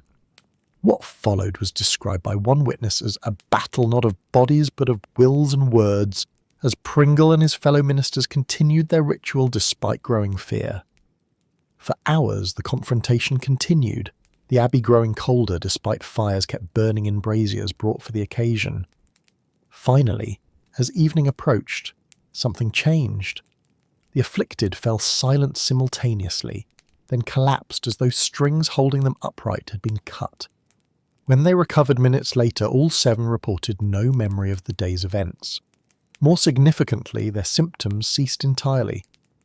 Bessie Dunlop returned to her duties as a servant, displaying no further signs of her previous affliction. Thomas Armstrong grew to adulthood without incident, eventually becoming a respected mason. The other 5 lived ordinary lives, the strange episode apparently behind them. Was the exorcism successful, or did the phenomenon simply run its natural course? The townspeople credited divine intervention. Pringle himself remained more circumspect in his private writings, noting that while he believed they had encountered something beyond natural explanation, he wasn't certain they had truly banished it rather than simply survived its attention. Unlike Salem, where legal proceedings created an extensive public record, or Loudon, where political dimensions ensured documentation, the Jedburgh incident might have faded into obscurity were it not for Pringle's detailed account. His manuscript, an honest telling of diabolical happenings in Jedburgh, circulated privately for years before being published in 1731, 3 years after his death. Even then, it received limited attention outside of theological circles and local historical interest. Why has the Jedburgh case remained relatively unknown? Several factors contributed to its obscurity. First, it occurred during a period when Enlightenment thinking was beginning to transform European approaches to unusual phenomena. Educated society increasingly preferred rational explanations to supernatural ones, making cases like Jedburgh intellectually unfashionable. Second, the remote location and limited scope, affecting only 7 individuals in a small border town, gave it less immediate impact than more widespread events. Finally, the Scottish Presbyterian Church, unlike the Catholic hierarchy that documented Loudon or the colonial court system that preserved Salem's records, had less institutional interest in promoting accounts of demonic activity. Yet for those who study the history of alleged demonic encounters, Jedburgh represents a fascinating case study. The consistency of the manifesting entity across multiple individuals suggests either a remarkable coincidence of symptoms or, if one is inclined towards supernatural explanation, a pattern of possession distinct from better-known cases. The detailed observations by educated witnesses, including medical professionals who travelled from Edinburgh, provide a level of documentation unusual for the period. Modern analysts have proposed various explanations for what happened in Jedburgh. Mass psychogenic illness remains the most common medical interpretation, a form of contagious stress response that can produce consistent symptoms across a connected community. Others have suggested ergotism similar to Salem, particularly given the damp climate of the borders which would have favoured ergot fungus growth on rye stores. Some historians point to the psychological effects of living in a border region traumatised by centuries of violence, where collective anxiety might find expression through cultural frameworks of demonic influence. Whatever occurred in Jedburgh, it left a lasting mark on the community. Local folklore still references the inhabitant, and some older residents claim their grandparents would avoid certain streets or buildings associated with the 1718 events. The abbey itself, now mostly ruins except for the choir adopted as the parish church, carries no official marker of the exorcism performed within its walls, yet local guides often include the story in their tours, keeping the legend alive through oral tradition, if not historical recognition. As the gentle weight of sleep continues to deepen around you, consider how cases like Jedburgh occupy a curious middle ground in our understanding of demons through history. Neither famous enough to shape broad cultural consciousness like Salem, nor recent enough to be studied with modern techniques like Anneliese Michel, they exist as historical whispers, compelling enough to be remembered, obscure enough to retain their mystery, raising questions about where human psychology ends and other possibilities might begin. But beyond specific cases of apparent possession or demonic activity lies a broader question that has haunted humanity for centuries: the relationship between what we now call mental illness and what earlier generations interpreted as supernatural influence. As medical understanding evolved, the line between demonic possession and psychiatric condition became a battleground for competing worldviews, a tension that continues to this day, and it is to this complex relationship that we now turn our attention. As the whispers of Jedburgh faded into historical obscurity, a deeper question began to emerge from the shadows of these possession cases. Where exactly did the demonic end and the medical begin? For centuries, the line between spiritual affliction and mental illness blurred like morning mist over ancient graves, indistinct and ever-shifting. The human mind, that intricate labyrinth of thought and emotion, has always been capable of producing experiences so profound, so terrifying, that they seem to come from beyond our world rather than from within it. In the quiet chambers of medieval monasteries, some of the first attempts to distinguish between demonic possession and natural illness took form on yellowed parchment. Physicians trained in the Hippocratic tradition sometimes found themselves at odds with religious authorities. The body, they argued, contained 4 humours: blood, phlegm, black bile, and yellow bile, and when these fell into imbalance, strange behaviours could manifest. Melancholy, what we might now recognise as depression, was attributed to an excess of black bile. Mania came from too much yellow bile, and epilepsy, often mistaken for possession, was called the sacred disease, precisely because its symptoms so resembled what many believed to be divine or demonic influence. These early physicians didn't necessarily reject supernatural explanations, but they offered alternatives. Even Hippocrates himself, writing in the 5th century BCE, had suggested that epilepsy was no more divine than any other disease, that it had physical causes and physical treatments. Yet his voice was often drowned in a sea of supernatural certainty that would persist for centuries to come. As you lie there listening, imagine walking the halls of a medieval hospital, where medicine and faith intertwined like vines on ancient stone. In these dim corridors, patients with what we would now recognise as schizophrenia, bipolar disorder, or severe depression might be treated with herbs and bloodletting, but also with prayers and exorcism rites. No clear boundary separated the doctor's realm from the priest's. Both sought to heal, though they often disagreed on the nature of the affliction. The historian and physician Paracelsus, that wandering genius of the 16th century, was among the first to propose that some mental disturbances had purely natural causes requiring natural remedies.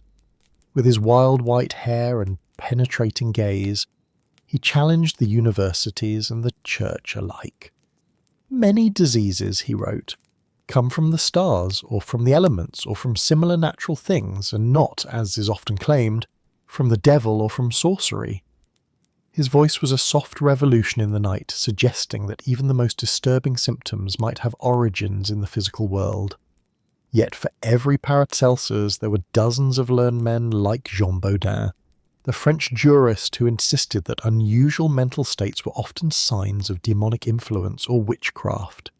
His influential text, De la démonomnie des sorciers, published in 1580, reinforced the belief that bizarre behaviour indicated supernatural forces at work. The trembling, the speaking in strange voices, the contortions, these weren't symptoms to be treated with medicine, but evidence of spiritual warfare requiring divine intervention. The scales tipped slowly, century by century, case by case. In the growing silence between my words, consider how the same behaviours could be interpreted so differently depending on when and where they occurred.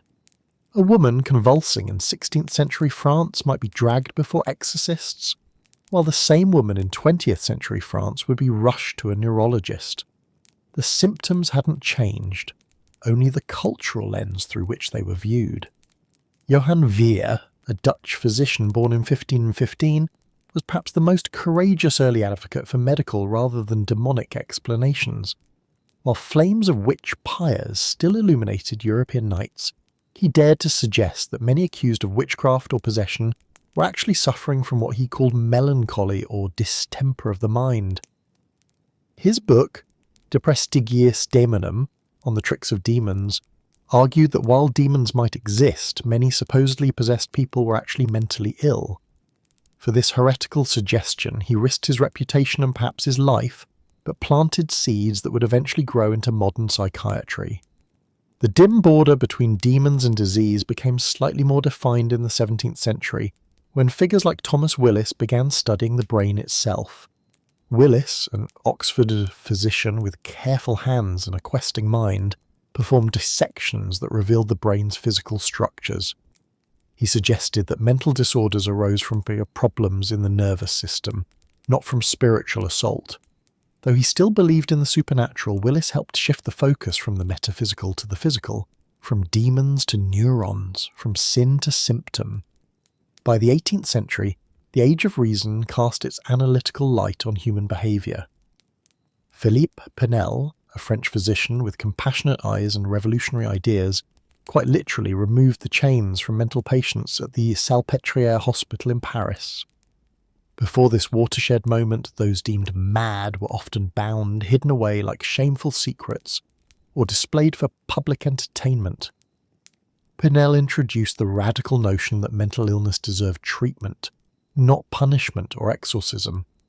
Under his care, patients were seen as suffering from diseases, not possession. The demons were slowly being exorcised, not from the patients, but from the medical understanding itself. As your breathing deepens and your thoughts drift on the current of this narrative, consider how difficult this transition must have been.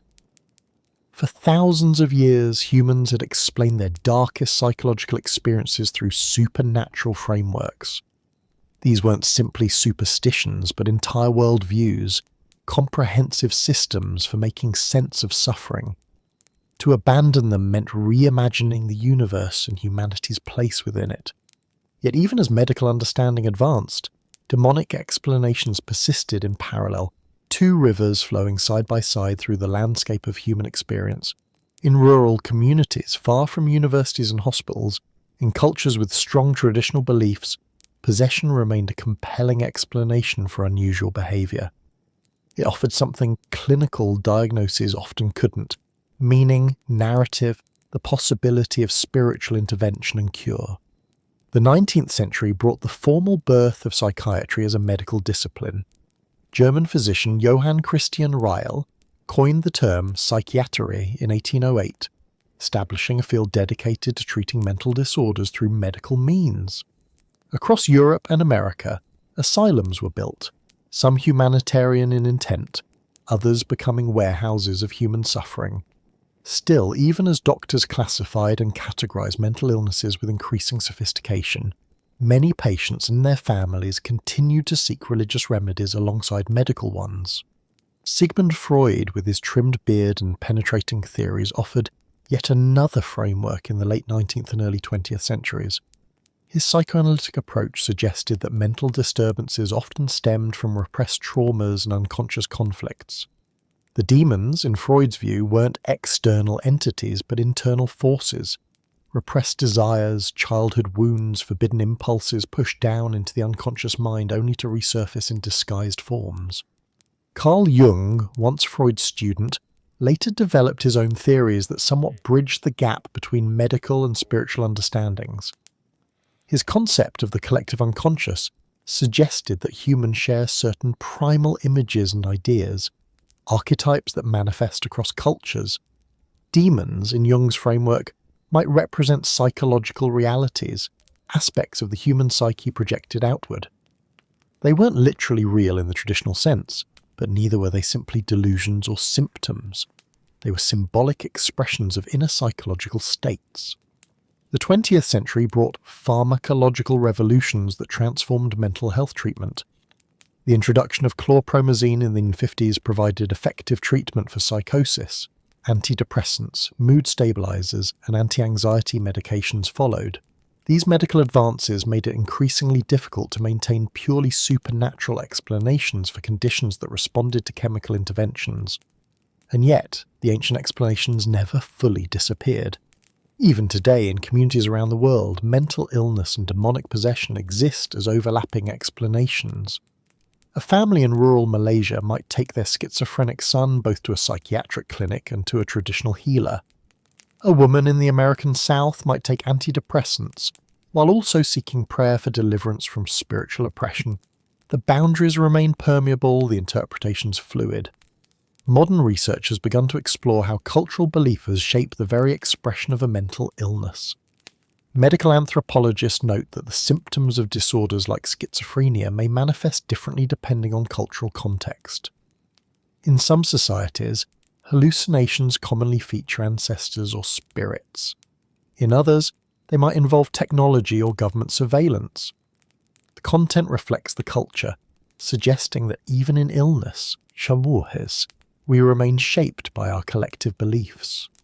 Perhaps most intriguing are the cases that seem to defy easy categorization. Take the strange case documented by Dr. Richard Gallagher, a board-certified psychiatrist and professor at Columbia University. In 2016, he published an account of a patient he believed to be genuinely possessed. Despite his medical training, Gallagher became convinced that the woman's symptoms, including knowledge of hidden information, speaking languages she had never learned, and objects moving in her presence could not be explained by any known psychiatric condition. Here was a man of science suggesting that, in rare cases, the ancient explanation might still apply. As sleep begins to weigh on your eyelids, consider that the relationship between demons and mental illness isn't simply a matter of the latter replacing the former in a straightforward march of progress. Rather, it's a complex conversation spanning centuries, with each age adding its own verse to an ongoing human attempt to understand our darkest experiences. The medieval exorcist and the modern psychiatrist might seem worlds apart, yet both attempt to confront and heal the most frightening aspects of human experience. Both stand before the mystery of consciousness, of a mind turned against itself. Both offer frameworks to make sense of suffering that might otherwise seem random and meaningless. And both, in their way, attempt to cast out what torments us, whether we call them demons or disorders. As night deepens around you, this much seems clear. The line between the supernatural and the psychological has never been as distinct as either skeptics or believers might wish. In the Shadowlands, where symptoms and spirits blur together, we find not just the history of mental illness, but the history of humanity's attempt to understand itself, to name its darkest fears, and somehow to find healing in the face of profound suffering. Perhaps in that search, regardless of the explanatory framework, lies our most essentially human quality, the drive to make meaning from mystery, to find light even in the deepest darkness. While we've travelled through centuries examining how the boundaries between mental illness and demonic influence have shifted and blurred, there are moments when these ancient fears resurface in the modern world with startling intensity. As our understanding of the mind has grown more sophisticated, you might expect that demonic explanations would fade like morning mist before the rising sun of science. Yet some cases defy such neat categorization, persisting in cultural memory not as clinical anecdotes, but as modern folklore. And perhaps no case better exemplifies this than the events that unfolded in a riverside Dutch colonial house at 112 Ocean Avenue in Amityville, Long Island. The story begins not with flickering lights or cold spots, but with blood. On November 13th, 1974, in the hushed darkness of night, 23-year-old Ronald DeFeo Jr. moved through the sleeping house with a .30 caliber Marlin rifle. One by one, he murdered his entire family, his parents, Ronald Sr. and Louise, and his 4 siblings, Dawn, Allison, Mark, and John Matthew. 6 lives ended in the space of 15 minutes, each victim found face down in their beds, as if they had never woken to the sound of gunfire echoing through the house. When investigators arrived, they were perplexed. How had no one awoken during the shootings? How had neighbours not heard the rifle's report? The house seemed to have swallowed the sounds of violence, keeping its deadly secret until DeFeo himself mentioned to the colleagues the following day that something seemed wrong at home. During his trial, DeFeo's defence attempted to establish that he had heard voices telling him to kill his family. Voices he claimed came from demonic presences within the house. The jury rejected this defence, and he was sentenced to 6 consecutive life terms in prison. The house on Ocean Avenue might have faded into obscurity then, marked only by the tragedy that had occurred within its walls. But 13 months later, in December 1975, a new chapter began when George and Kathy Lutz purchased the property at a dramatically reduced price of $80,000. A bargain even then, explicitly due to its dark history. The Lutzes were aware of what had happened there, but with the resilience of rational adults, they believed that walls and rooms couldn't hold evil. They were a blended family. George, Kathy, and her 3 children from a previous marriage, Daniel, Christopher, and Melissa. They moved in with optimism, even having a priest, Father Ralph Pecoraro, later referred to as Father Mancuso in their accounts, bless the house. As you drift deeper into this narrative, imagine the house itself. 3 stories of traditional Dutch colonial architecture, with distinctive quarter-moon windows that would later be described as resembling watchful eyes. Inside, the rooms were spacious, the ceilings high, the staircase elegant. Nothing in its appearance suggested the horror that would allegedly unfold within. According to the Lutzes, strange phenomena began almost immediately. The house seemed unnaturally cold, despite the heating system running constantly. Unusual odours wafted through rooms, sometimes a sweet perfume, other times the stomach-turning stench of decomposition, appearing and disappearing without explanation. Family members began to experience nightmares so vivid they blurred the line between sleep and wakefulness. George Lutz, previously an even-tempered man, found himself waking at precisely 3:15 each morning, the estimated time of the DeFeo murders, and felt compelled to check the boathouse. His personality seemed to darken, his temper shortening, his behaviour becoming more isolated and unpredictable. Kathy reported feeling unseen hands embracing her. She claimed to have witnessed her children's beds levitating several inches off the floor and said she had developed strange, inexplicable red welts on her chest. The children too experienced disturbing events. The youngest, Melissa, spoke of a friendly pig-like creature named Jody, who appeared to her as both friend and harbinger of frightening events. The boys reported their toys moving of their own accord, disappearing from one room and reappearing in another. Windows and doors would slam shut without human intervention. Mysterious footprints appeared in the snow outside, leading to the boathouse but never returning, prints that resembled, according to George, those of a hooved animal. As the days passed, the phenomena intensified. Green slime allegedly oozed from the walls. A crucifix hanging in a closet was found inverted. The family discovered a small hidden room behind a bookcase, a room painted red that hadn't appeared in the house plans, which their dog refused to enter. This space, they claimed, was the epicentre of a terrible cold that no heating could dispel. The priest who had blessed the house reported his own disturbing experience. While sprinkling holy water in an upstairs room, he claimed to have heard a deep voice command, "Get out!" Later, when he called the Lutzes to check on them, he developed unexplained blisters on his hands. The Lutzes themselves reported hearing voices, sometimes whispering, sometimes shouting, but always just indistinct enough that the words remained unclear, like listening to a conversation in the next room. After only 28 days, the Lutzes fled the house in the middle of a January storm, leaving behind most of their possessions, never to return except through the filter of interviews, books and film adaptations. They stayed temporarily with Kathy's mother before relocating to California, where they would first share their story with the public. The Amityville case might have remained a curious local tale, had it not been for the involvement of paranormal investigators Ed and Lorraine Warren and author Jay Anson.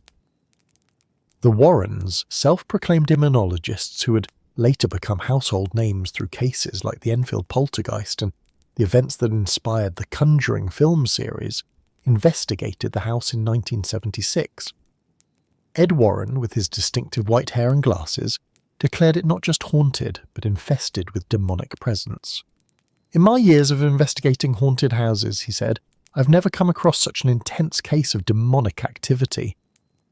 Lorraine, who claimed psychic abilities, reported sensing a terrible darkness in the house, a malevolence that had taken root long before the DeFeo murders. According to the Warrens, the land itself might have been cursed. They suggested it had once been used by Shinnecock Indians as a place to abandon the mentally ill and dying, leaving them exposed to the elements. In 1977, Jay Anson published The Amityville Horror, a true story based on intertouch reviews with the Lutzes. The book became an immediate sensation, selling over 1 million copies and spawning a film adaptation in 1979 that would itself become a horror classic. The distinctive house with its eye-like windows became one of the most recognizable images in horror culture, its Dutch colonial facade reproduced in posters, book covers, and Halloween decorations across America. But as the story gained fame, it also attracted scrutiny. Investigations revealed discrepancies between the Lutzes' accounts and verifiable facts. William Weber, Ronald DeFeo's defense attorney, later claimed that he and the Lutzes had concocted the haunting story over several bottles of wine, planning to parlay the tale into a profitable book deal. "We created this horror story over many bottles of wine," Weber told the Associated Press in 1979. "I think it's a shame to do that to people who live in that house and that community." Other inconsistencies emerged. The hidden red room was actually a well-known storage space noted in the house plans. The hoofprints in the snow became questionable when weather records showed no significant snowfall during the Lutz's brief stay. Neighbours reported seeing no unusual activity at the house, and subsequent residents experienced no paranormal phenomena. Father Pecораro's account also came under scrutiny. While he confirmed blessing the house, he denied experiencing the voice or the blisters. Researchers noted that his role seemed to grow more dramatic with each retelling, raising questions about how memory and suggestion might reshape experience over time. Perhaps most damaging to the case's credibility was a 1979 admission from George Lutz during a lawsuit related to the book. When asked directly if the events in the book were accurate, he replied, "The entire story is true," but then added an important qualification, except for the changes the writer made. Those changes, it would emerge, were substantial, including invented dialogue and dramatic embellishments to make the story more commercially viable. As you lie there in the darkness, consider how this case exists in the liminal space between fact and fiction, between genuine experience and commercial exploitation. Unlike the possession cases of earlier centuries, Amityville played out in the full glare of modern media. It became not just an alleged haunting, but a cultural phenomenon that tapped into America's fascination with the supernatural in a supposedly rational age. The original house still stands, though its address has been changed to discourage curious visitors. Its famous quarter-moon windows have been replaced, its exterior remodeled to disguise its identity. Families have lived there peacefully in the decades since the Lutzes fled, reporting nothing more disturbing than occasional trespassers hoping to glimpse something supernatural. Yet the story persists, growing and evolving across books, films, documentaries, and internet forums. Each retelling adds new layers, new details, new interpretations. The house on Ocean Avenue has become less a physical location than a space in our collective imagination, a symbol of how ancient fears of demonic influence can resurface even in the age of science and reason. What makes the Amityville case so enduring is not its credibility, but its perfect storm of elements. A genuine tragedy in the DeFeo murders, a family fleeing their home in apparent terror, religious overtones with the priest's involvement, and the commercial machinery that transformed personal experience, whether genuine, exaggerated, or fabricated, into a marketable narrative of demonic haunting. Whether you believe the Lutzes experienced genuine supernatural phenomena, suffered from shared delusion, or knowingly crafted a hoax, their story reveals something significant about our relationship with the demonic in the modern era. In an age of brain scans and psychiatric medications, of rational explanations and scientific skepticism, the idea that a house could be possessed by evil still resonates. The Amityville horror suggests that our ancient fears have not been exorcised by science, they have merely found new forms of expression. The case also demonstrates how modern media can transform personal experience into folklore almost instantly. Unlike the possession cases of medieval Europe or colonial Salem, which evolved slowly through oral tradition before being committed to historical record, Amityville leapt directly from alleged experience to commercial product. The book, the film, the merchandising all created a feedback loop that made separating fact from embellishment increasingly impossible. Researchers in the decades since have attempted to find rational explanations for what the Lutzes claim to have experienced. Some suggest that if they did experience anything unusual, it might have been the result of carbon monoxide poisoning from a faulty heating system, which can cause hallucinations, mood changes, and physical symptoms. Others point to the power of suggestion. The family, knowing the house's history, might have interpreted ordinary creaks and drafts as something sinister. The psychological concept of folie à famille, a shared delusional disorder affecting multiple family members, has also been proposed. Under stress, in an unfamiliar environment with the knowledge of the murders hanging over them, the family might have reinforced each other's fears until they created a collective experience of the supernatural. But these explanations, however plausible, fail to capture why the story continues to fascinate us. Perhaps it's because Amityville stands at the crossroads of our most fundamental fears, The vulnerability of the family, the potential for violence in ordinary places, the thin veneer of rationality covering our ancient dread of unseen forces. As night deepens around you, and this narrative continues its gentle flow, consider how the Amityville case represents something uniquely modern, not in its claims of demonic activity, which echo possession cases centuries old, but in how those claims were received, processed, and transformed by contemporary culture. The demons of Amityville didn't speak through the mouths of nuns or cause the bodies of young girls to contort. They manifested through book sales and box office numbers, through late-night talk show appearances and docudrama reenactments. In that transformation from private experience to public consumption lies a distinctly modern form of possession, not of individuals by demons, but of cultural imagination by narratives that tap into our oldest fears. The house at 112 Ocean Avenue became possessed not just by alleged supernatural forces, but by our collective need for mystery in an age that claims to have explained everything. And so the Amityville horror endures, despite debunking, despite lawsuits, despite the peaceful experiences of subsequent residents. It endures because it speaks to something beyond facts or evidence, to the persistent human suspicion that the world contains more than what can be measured, that darkness can take root in ordinary places, and that some boundaries, once crossed, cannot be uncrossed. As you drift towards sleep, the house with its eye-like windows watching from the edge of consciousness, remember that whether demons exist in objective reality or only in the landscape of human fear makes little difference to their power. The Amityville horror, whatever its relationship to truth, reminds us that in the right circumstances, with the right history, in the right frame of mind, any house can become haunted. Any family can find itself facing forces it cannot name or understand. And in that vulnerability lies the true horror and the true power of the demonic in modern life. As the echoes of Amityville fade into the darkness, we turn our attention to the ancient practices designed to confront the demonic directly. Throughout human history, across vastly different cultures and religious traditions, one ritual has persisted with remarkable consistency: exorcism, the ceremonial expulsion of evil spirits from people, places, and objects. These rituals, varied in their methods but unified in their purpose, offer a window into humanity's enduring belief that darkness can be named, confronted, and banished through sacred words and actions. The word exorcism itself comes from the Greek exorchisin, in meaning to bind by oath or to adjure. This etymology reveals the fundamental nature of the practice.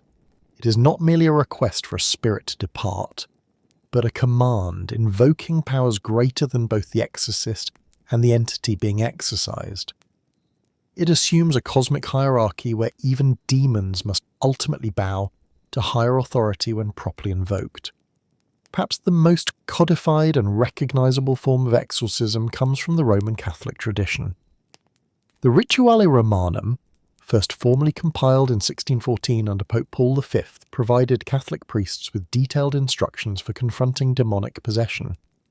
This wasn't a hastily assembled pamphlet, but a culmination of centuries of theological development, drawing from biblical accounts, patristic writings, and accumulated practical experience in dealing with what the Church considered genuine cases of possession.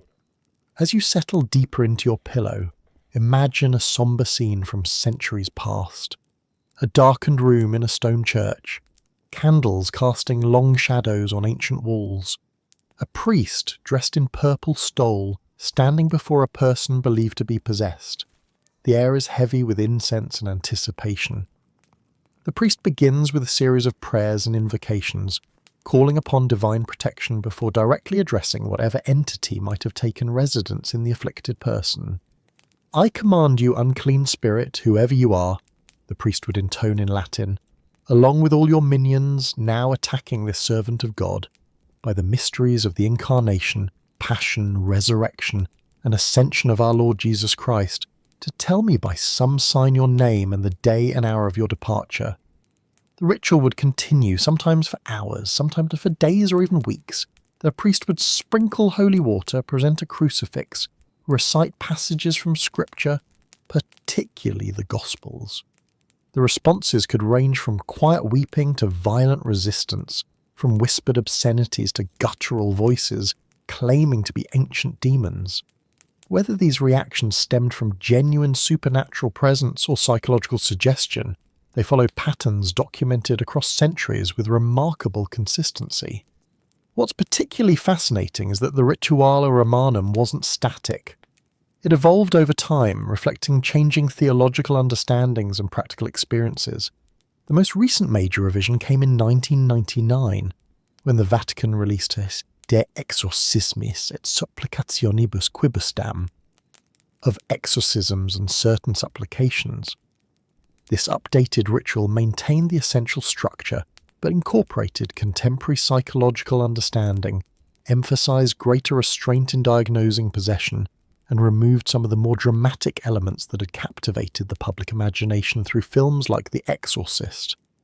But the Catholic tradition, however well documented, represents just one approach to exorcism in a world filled with diverse beliefs about spiritual intrusion. Across the Mediterranean in the Eastern Orthodox traditions, exorcism takes a somewhat different form. While sharing the same Christian foundation, Orthodox exorcism tends to be less confrontational in its language. Rather than dramatic commands demanding a demon's name and time of departure, Orthodox prayers often focus more on healing the afflicted person, returning them to wholeness through God's mercy. The Orthodox ritual also more explicitly connects exorcism to baptism. Every Orthodox baptismal service begins with exorcism prayers, acknowledging that all humans require liberation from evil influences before entering the Christian life. This subtle distinction reflects a theological perspective where a demonic influence is seen as a more pervasive condition of fallen humanity, not merely an exceptional intrusion requiring exceptional response. Moving eastward, into traditions entirely separate from Christianity's Western and Eastern branches, we find exorcism practices that would be almost unrecognizable to a Catholic priest, yet serve the same fundamental purpose. In many Hindu traditions, exorcism rituals called jarfunk involve elaborate ceremonies where mantras are chanted, sacred fires maintained, and specific herbs burned to create purifying smoke. The focus here isn't on commanding a named demon to depart, but on re-establishing spiritual harmony, balancing energies that have fallen into dangerous disequilibrium. In Japan, Shinto practitioners perform oharai, purification rituals that can serve as a form of exorcism. Using specially cut paper wands called harai gushi, a priest makes sweeping motions over the afflicted person, place or object, transferring negative influences to the wand, which is then disposed of through rituals involving water or fire. The emphasis is not on confrontation but on purification, on restoring natural spiritual cleanliness. Tibetan Buddhism offers yet another approach through ceremonies involving elaborate mandalas, ritual dances, and the chanting of tantric scriptures. Monks might wear terrifying masks representing protective deities, not to frighten the possessed person, but to frighten away the possessing entity. Here, compassion extends even to the demon itself, which is not simply banished but transformed and liberated from its own negative karma. If we turn to the Islamic tradition, we find ruqya, a form of exorcism based on recitation of specific verses from the Quran. Unlike some other traditions, Islamic exorcism strictly avoids physical violence toward the possessed person. The jinn, spirits that can be either beneficial or harmful in Islamic belief, are addressed through sacred words, particularly verses dealing with Solomon's authority over spirits, and commanded to depart in Allah's name. The practice emphasizes that true power belongs only to God, making the exorcist merely a channel for divine authority, rather than someone wielding personal spiritual power. In Jewish tradition, exorcism of a dibuk, a possessing spirit believed to be a dislocated human soul, involves a minyan, a quorum of 10 Jewish men who recite psalms and prayers. The rabbi leading the ceremony might blow a shofar, ram's horn, and recite the name of God, commanding the dibuk to identify itself and state why it has possessed the victim. Once its story is told and any unfinished business addressed, it is directed toward its proper place in the afterlife. This approach recognizes the possessing entity not as a demon in the Christian sense, but as a troubled human soul seeking resolution. Indigenous traditions worldwide developed their own exorcism practices long before contact with major world religions. Among many Native American tribes, medicine men or women would conduct healing ceremonies involving smudging with sacred herbs like sage or sweetgrass, accompanied by rhythmic drumming and chanting. The negative entity wasn't necessarily seen as evil in the Western sense, but as an energy out of place needing to be guided back to its proper realm. In the Philippines, indigenous healers called babaylan traditionally performed rituals involving trance states, offerings to spirits, and sometimes the dramatic sucking out of illness or intrusive entities, which might be physically represented by small objects the healer would produce from the patient's body. These practices blended with Catholic influences after Spanish colonization, creating syncretic forms of exorcism that combine elements from multiple traditions. African traditional religions often approach possession from a completely different perspective than Western traditions. In many African spiritual systems, possession itself isn't inherently negative. Indeed, ritual possession by ancestors or deities can be welcomed as a form of communion and guidance. Exorcism occurs only when the possessing entity is harmful or the possession inappropriate. Rituals might involve drumming, dancing, animal sacrifice, and the use of specially prepared herbal mixtures to cleanse the person inside and out. As your eyelids grow heavier, and these diverse traditions wash over you like gentle waves, you might wonder what unifies these seemingly disparate approaches to confronting the demonic. Despite their differences in method, language, and cosmology, certain elements recur with striking consistency across cultures and centuries. First is the use of sacred words, whether Christian prayers, Islamic Quranic verses, Jewish psalms, Hindu mantras, or indigenous chants. There's a universal belief in the power of specific sacred language to affect spiritual reality. These aren't merely words, but vehicles of power, keys that unlock cosmic forces.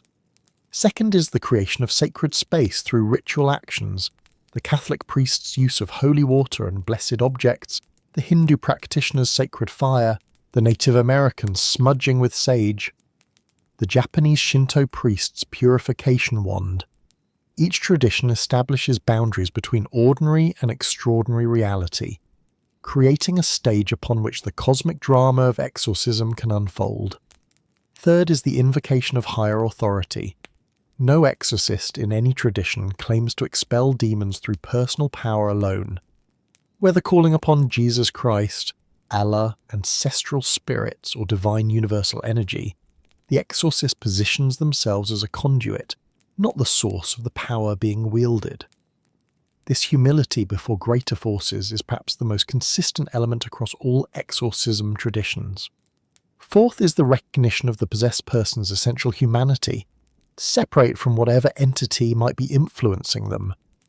While methods vary dramatically in their gentleness or intensity, almost all traditions distinguish between the person and the possessing force, seeking to liberate rather than condemn the human victim. The persistence of exorcism across such diverse cultures and historical periods raises profound questions about human psychology and experience. Are these rituals responding to genuine supernatural phenomena?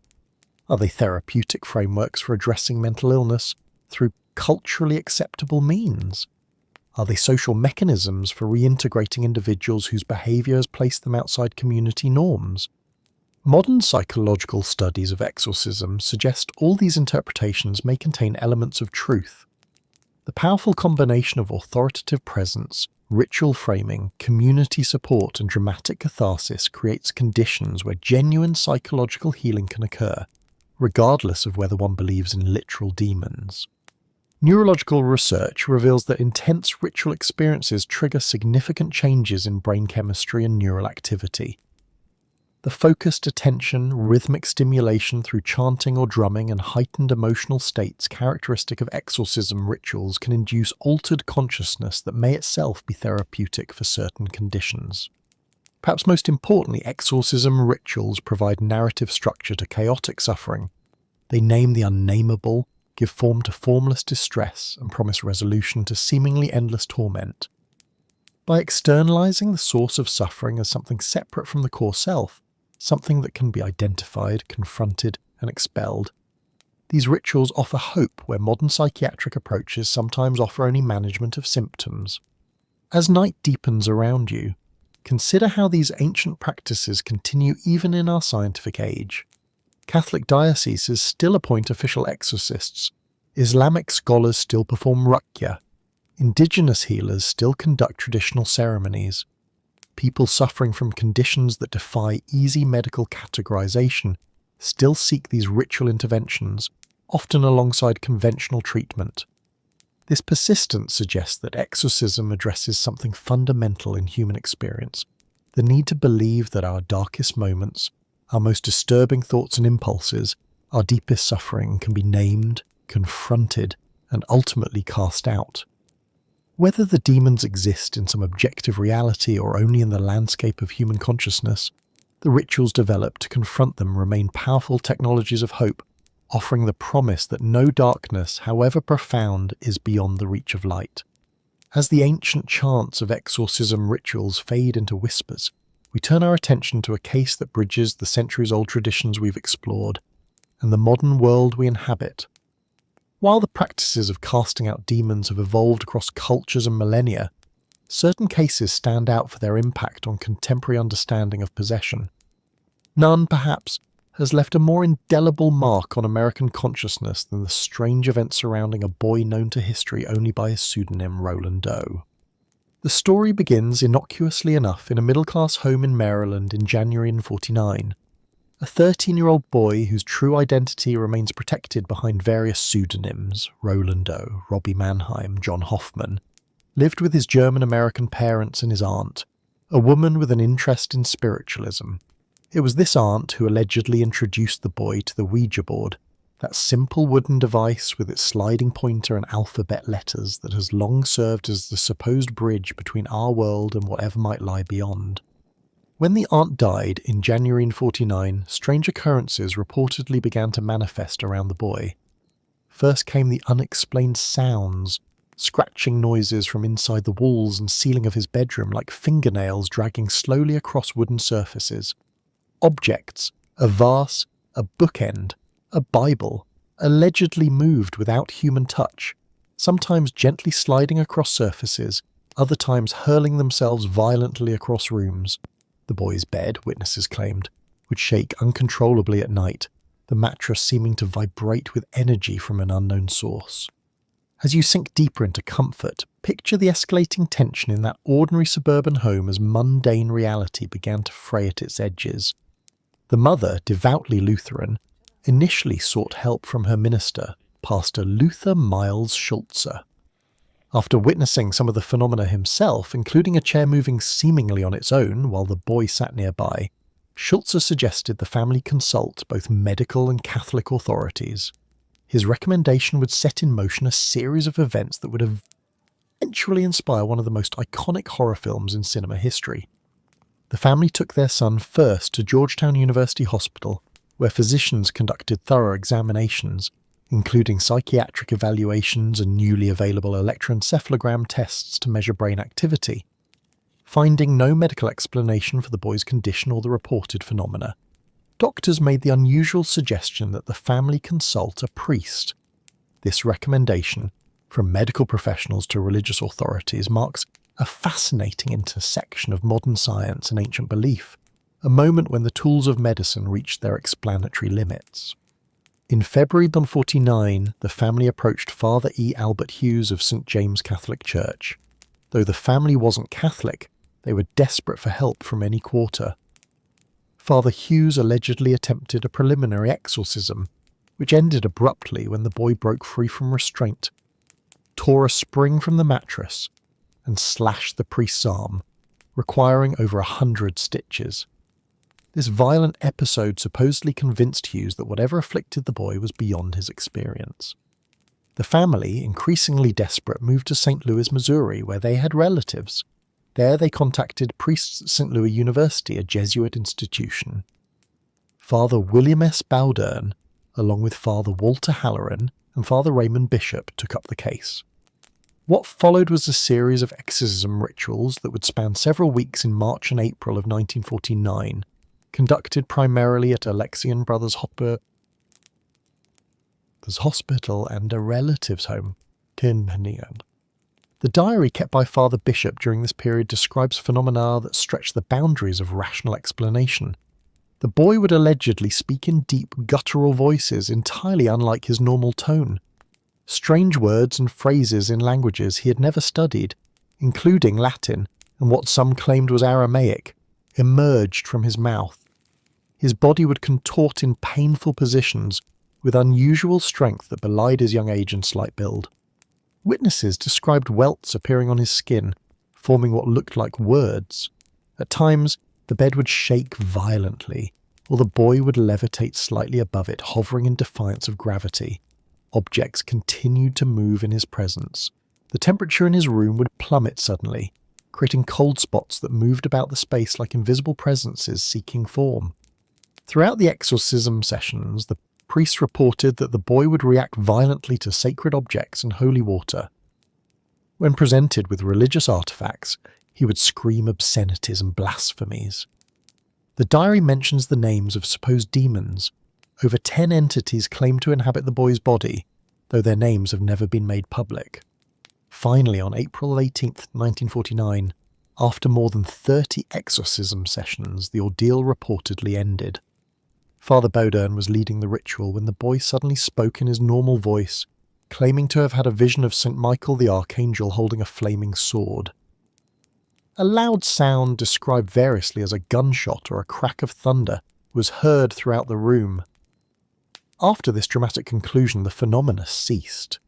The boy returned to normal life, eventually married and raised a family, never publicly speaking about his experiences. The case might have remained obscure, known only to those directly involved, had it not been for an article published in the Washington Post on August 10, 1949. The headline read, "Pastor tells of haunted boy's cure by exorcism." This brief account caught the attention of the wider world, including a young writer named William Peter Blatty, then a student at Georgetown University.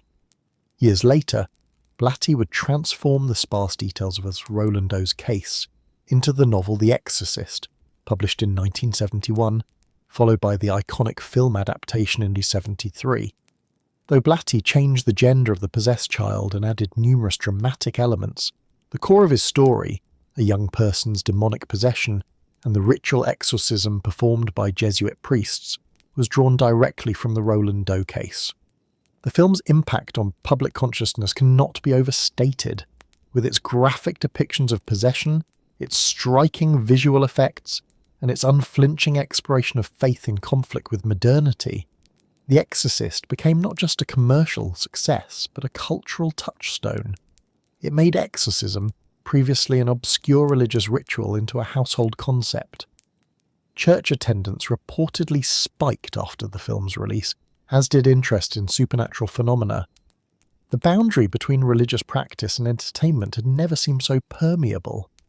What makes the Roland Doe case particularly compelling is that, unlike many historical accounts of possession, it occurred in modern America, with its hospitals, universities, and psychiatric knowledge.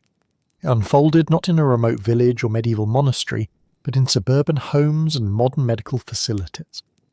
The witnesses weren't superstitious peasants, but educated professionals, doctors, nurses, and Jesuit priests with advanced degrees. The documentation, while not exhaustive, is more substantial than for earlier cases. Father Bishop's diary provides contemporaneous accounts of the events. Medical records, though sealed to protect the boy's identity, allegedly exist.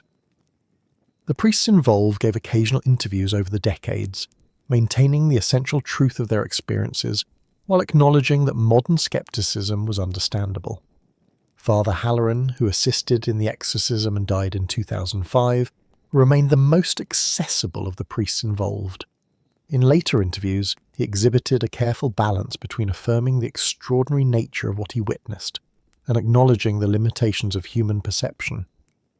"I saw the bed shake," he told one interviewer, "but I didn't see it levitate." On whether true demonic possession had occurred, he maintained a position of humble uncertainty. "I wasn't trained in psychology.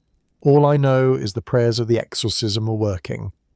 This measured approach reflects the official position of the Catholic Church on exorcism generally. While the Church maintains the reality of demonic possession and the efficacy of ritual exorcism, it approaches contemporary cases with careful scrutiny, requiring medical and psychiatric evaluation before religious intervention is considered. The Ritual. Romanum explicitly warns against confusing mental illness with demonic influence, a caution that has only strengthened since 1949. As you drift closer to sleep, the question inevitably emerges. What really happened to Roland Doe? Skeptical interpretations are readily available.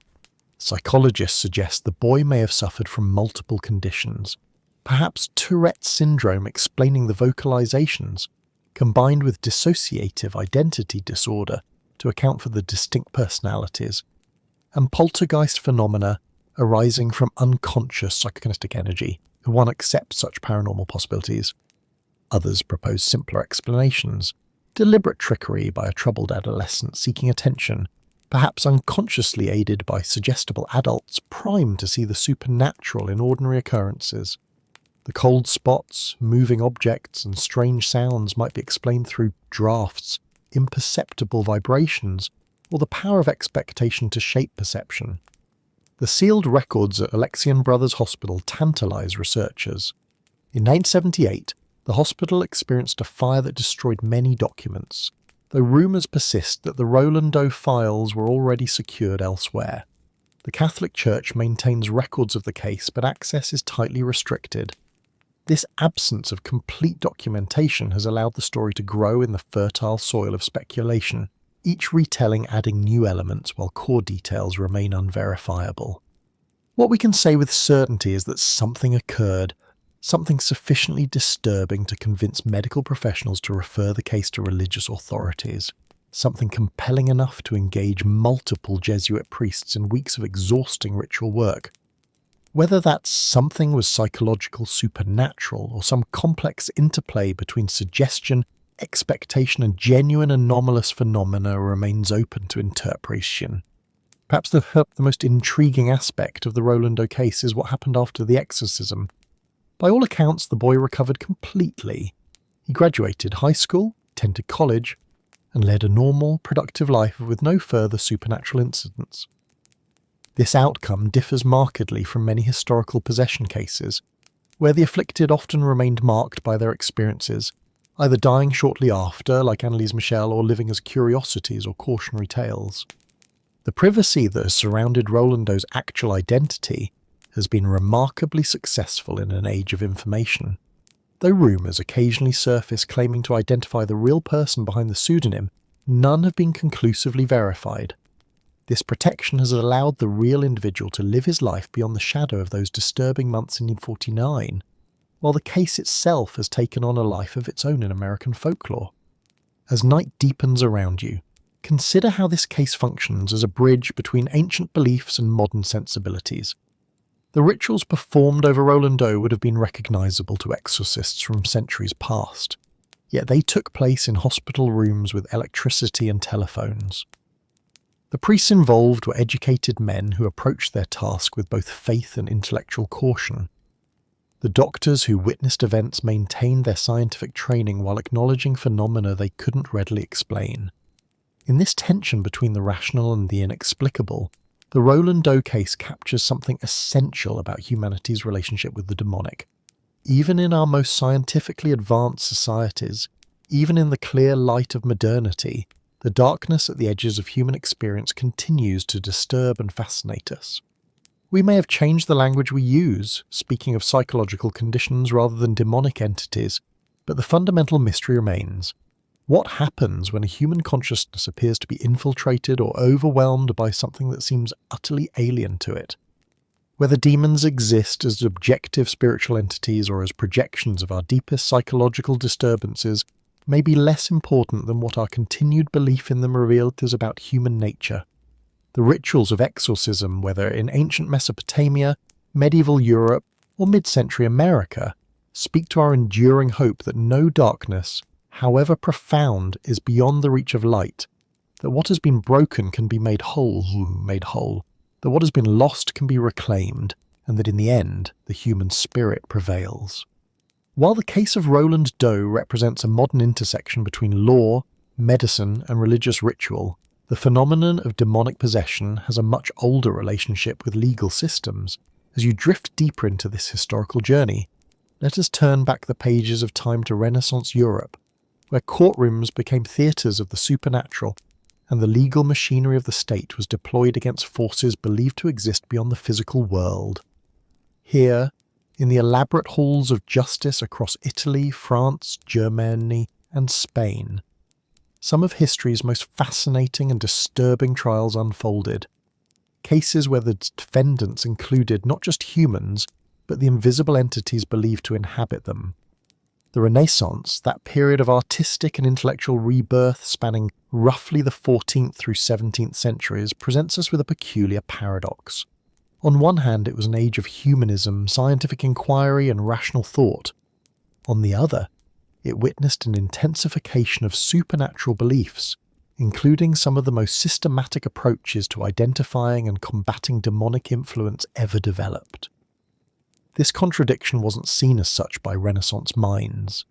To them, demonology was a science, one that applied logical principles and empirical observation to the problem of supernatural evil. By the late 15th century, a formal legal framework had emerged specifically for handling cases of demonic possession and witchcraft.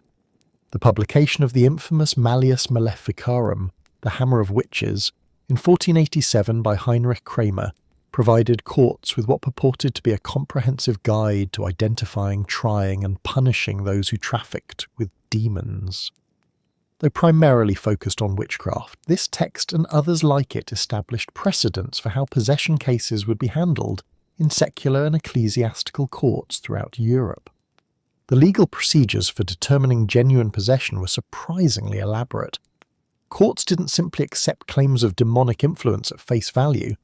Instead, they developed complex tests and criteria. A truly possessed person, according to legal authorities, would display specific signs: supernatural strength, the ability to speak languages they had never learned, revulsion towards sacred objects, knowledge of hidden things, and physical manifestations like contortions or levitation. Judges would often bring concealed holy objects into court to test the accused's reaction, or have clerks whisper prayers in Hebrew or Greek to see if the supposedly possessing entity would respond. As you settle more comfortably against your pillow, imagine a Renaissance courtroom, its wood panels darkened with age, its windows filtering light through coloured glass. The accused, often a young woman, though men and children were not exempt, sits before a panel of judges. Scribes record every word in meticulous detail. Physicians stand ready to offer medical opinions. Theologians observe closely, searching for signs that would distinguish genuine possession from natural illness or deliberate fraud.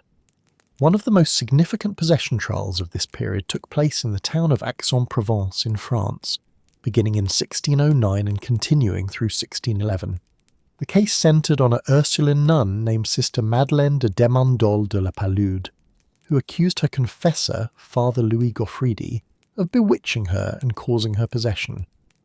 During the trial, Madeleine exhibited classic signs of possession: convulsions, blasphemies, and speaking in altered voices. When presented with hidden holy objects, she reacted with violent aversion, seemingly confirming supernatural influence.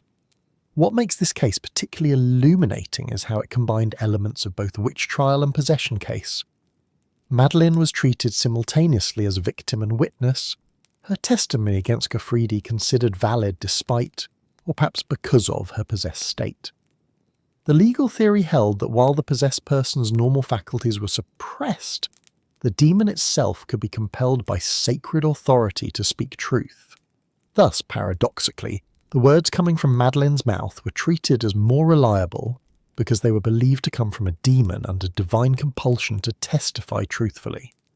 Father Goffridi, following extensive torture, confessed to having made a pact with the devil, marking 16 nuns with an invisible devil's mark, and attending Sabbaths where he had performed blasphemous rituals.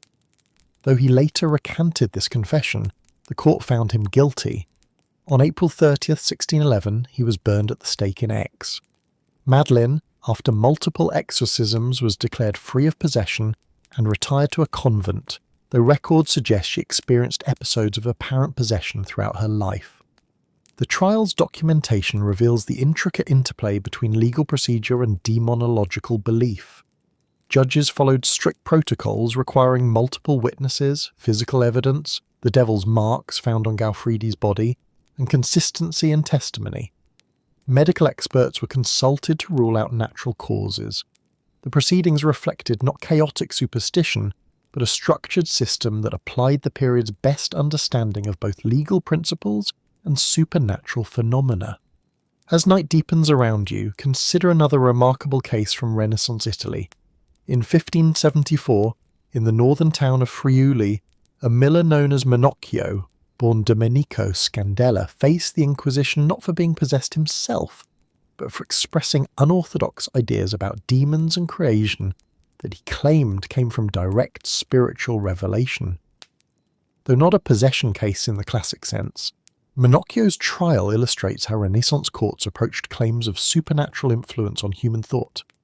Menocchio testified that his unusual cosmological ideas, which included the belief that angels were created from the perfectest essence of God, but fell like worms from putrid cheese, came to him through spiritual inspiration. The inquisitors, however, determined that his notions were too closely aligned with known heresies to be divine revelation. Instead, they concluded he had been influenced by demonic forces seeking to spread heretical ideas. His case reveals how Renaissance courts distinguished between divine inspiration, demonic influence, and simple human error or malice. What's particularly striking about Renaissance possession trials is the role gender played in both accusation and defense. Women comprised the majority of the possessed in documented cases, but this didn't always place them at a disadvantage in the legal system. In fact, possession sometimes offered women a rare platform from which to speak and be heard in societies that otherwise limited their voices. In Loudun, France, where we explored the possession outbreak of 1634 earlier, the possessed nuns effectively became legal witnesses against Urbain Grandier. Their testimonies, delivered in altered states and claiming to come from the demons themselves, were considered admissible evidence. This created a strange legal dynamic where women, normally restricted in their legal standing, could make accusations through the voices of their possessing demons that would have been dismissed had they made them in their normal state. Possession trials also reveal fascinating insights about class dynamics in Renaissance Europe. When possession afflicted nobility or clergy, it was more likely to be treated as a spiritual crisis requiring exorcism rather than a criminal matter. However, when similar symptoms appeared among the lower classes, particularly if paired with heterodox beliefs or social disruption, criminal proceedings were more common.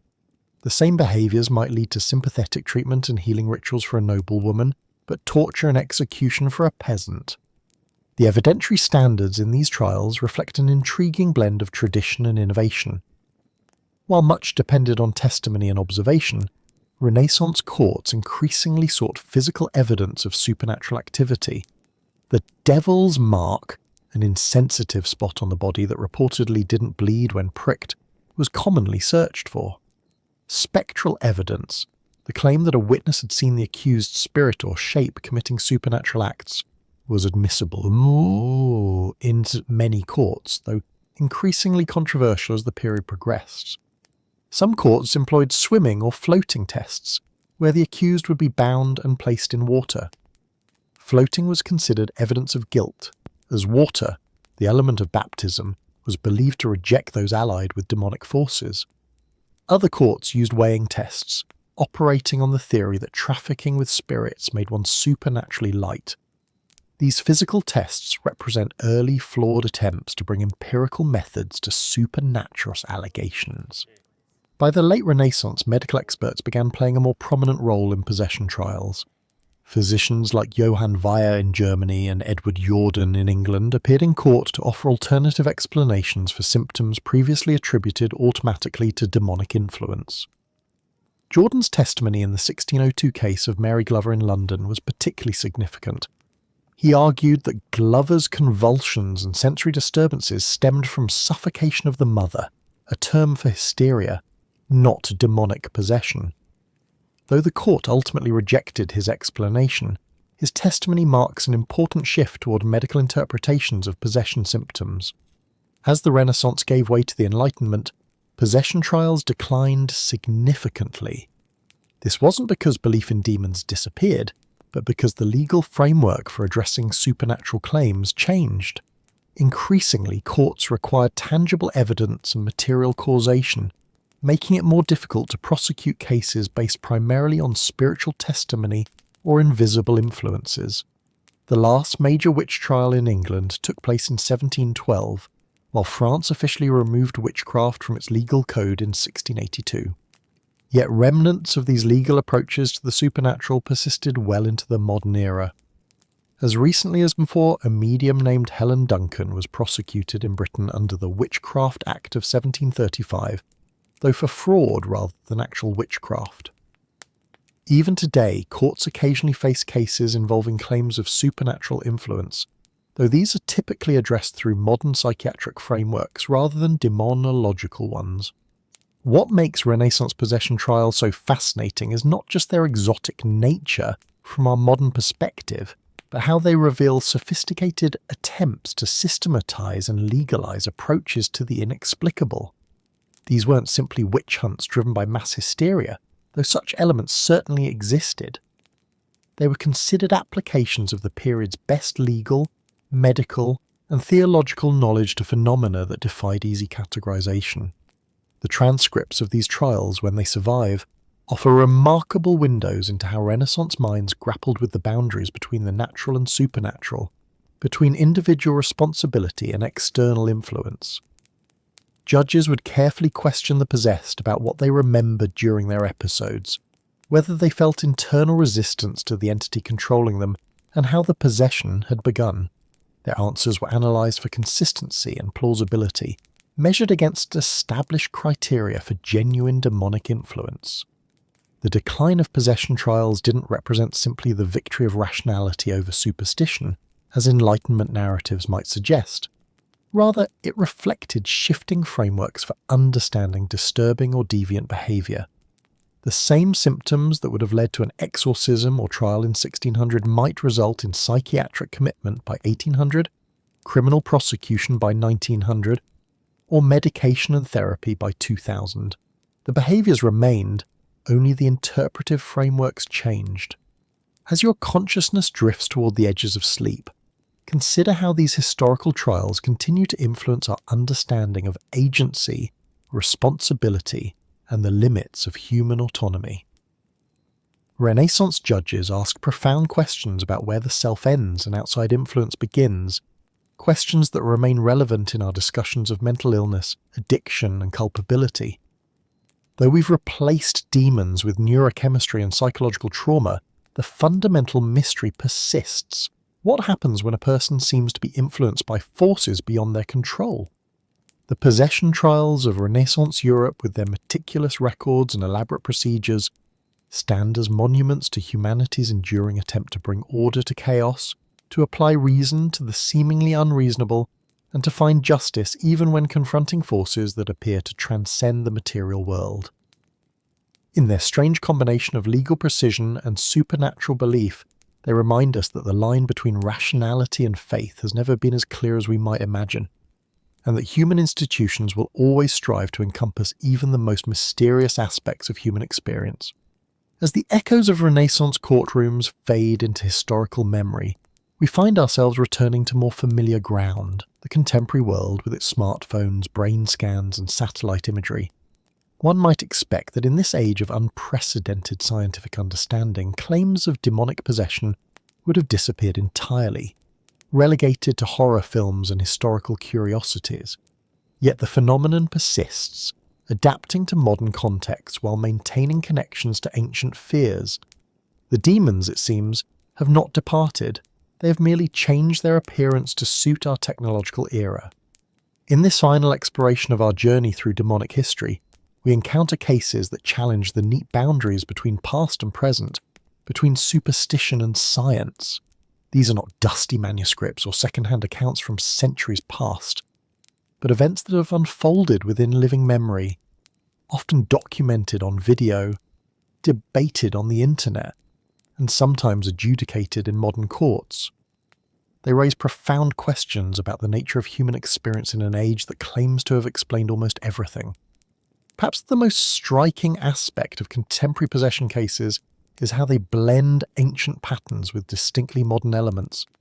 Consider the case that unfolded in Gary, Indiana, beginning in 2011, eventually becoming known as the Demon House Incident. LaToya Ammons and her 3 children moved into a rental property on Carolina Street, where they soon began experiencing phenomena that defied conventional explanation. The children reportedly levitated, walked backwards up walls, spoke in deep voices, and displayed strength beyond their years. What distinguishes this KISS case from its historical predecessors is the extensive documentation by secular authorities. The Indiana Department of Child Services became involved after reports of the children's disturbing behavior. Caseworker Valerie Washington and registered nurse Willie Lee Walker witnessed one of the boys apparently walking backward up a wall to the ceiling, then flipping over and landing on his feet. Washington's official report stated, "He walked up the wall, flipped over and stood there. There's no way he could have done that." Police Captain Charles Austin, initially skeptical, became convinced of supernatural involvement after experiencing equipment malfunctions and unexplained recordings whenever he investigated the case. The family underwent medical and psychological evaluations at local hospitals.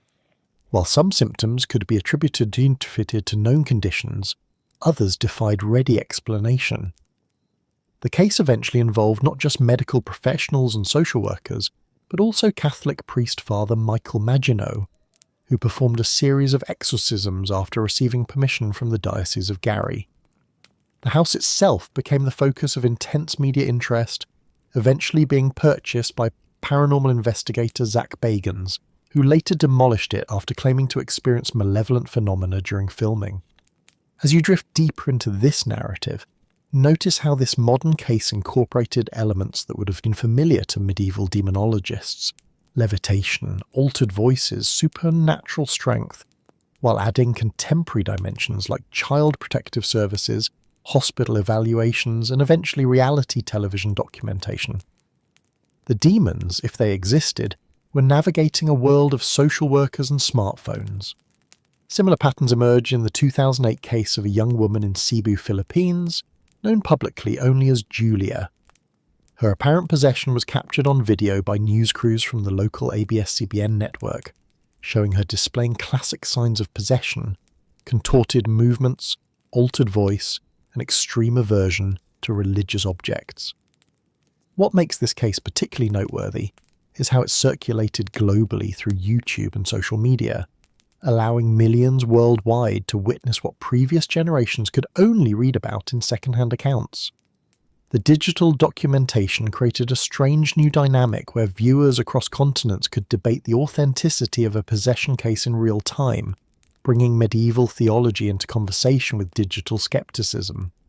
The Catholic Church itself has responded to the persistence of possession claims by updating its approaches while maintaining its fundamental belief in the reality of demonic influence. In 1999, the Vatican issued revised guidelines for exorcism, the first major update since 1614.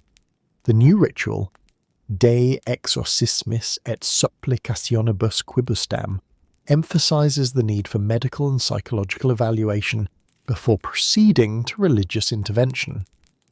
It maintains the traditional prayers and rituals while acknowledging advances in scientific understanding of conditions previously mistaken for possession. This measured approach reflects the Church's attempt to navigate between dismissing all possession claims as psychological and accepting them uncritically as supernatural.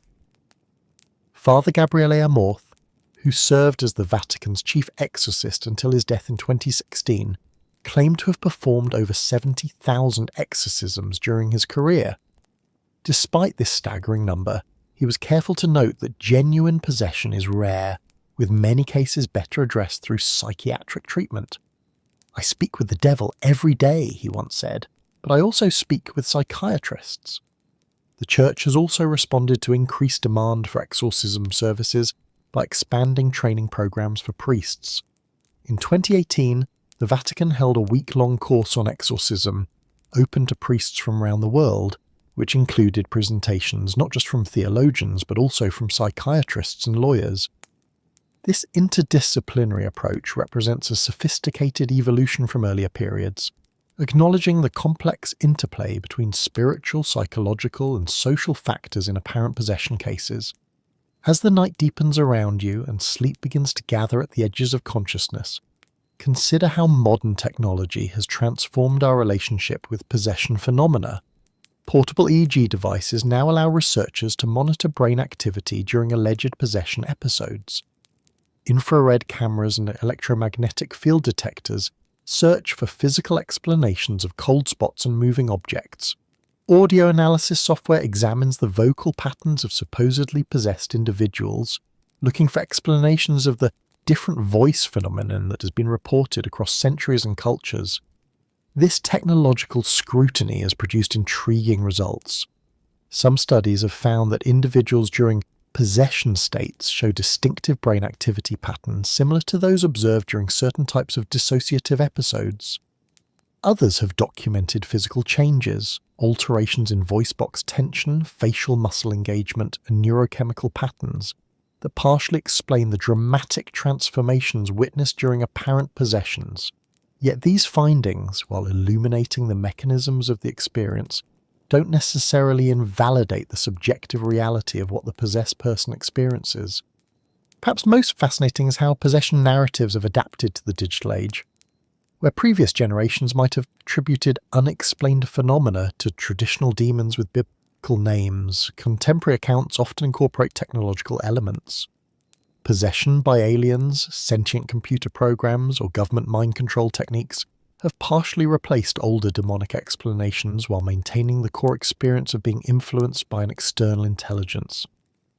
A person in the Middle Ages might have claimed possession by Asmodeus or Beelzebub. Their modern counterpart might describe technological implants or extraterrestrial control, yet the fundamental experience of external influence remains remarkably consistent. The so-called Slender Man stabbing case of 2014 illustrates this evolution in disturbing fashion. Two 12-year-old girls in Wisconsin repeatedly stabbed a classmate, claiming they were acting as proxies for a fictional internet entity called Slender Man. While not a possession case in the traditional sense, it demonstrates how contemporary folklore, spread through digital channels, can generate behaviours remarkably similar to historical possession cases. A sense of external compulsion, altered perception of reality, and violence attributed to supernatural influence. The digital era has also given rise to a cottage industry of possession-related entertainment that both reflects and shapes cultural understanding of the phenomenon. Reality television shows like Ghost Adventures and Paranormal Lockdown regularly feature episodes about demonic cases. The Conjuring film franchise, loosely based on the cases of Ed and Lorraine Warren, has grossed over $2 billion worldwide. This commercialization of possession narratives creates a feedback loop where entertainment influences how real experiences are interpreted and described, blurring the boundaries between authentic phenomena and their fictionalized representations.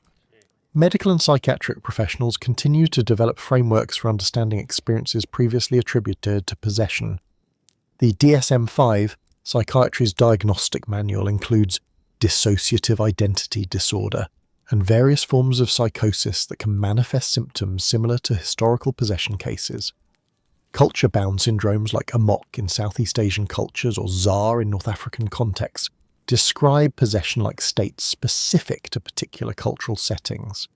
These medicalized frameworks provide alternatives to supernatural explanations without necessarily invalidating the subjective reality of the experience. Some researchers have proposed more integrated approaches that acknowledge both psychological mechanisms and the possibility of genuine spiritual dimensions.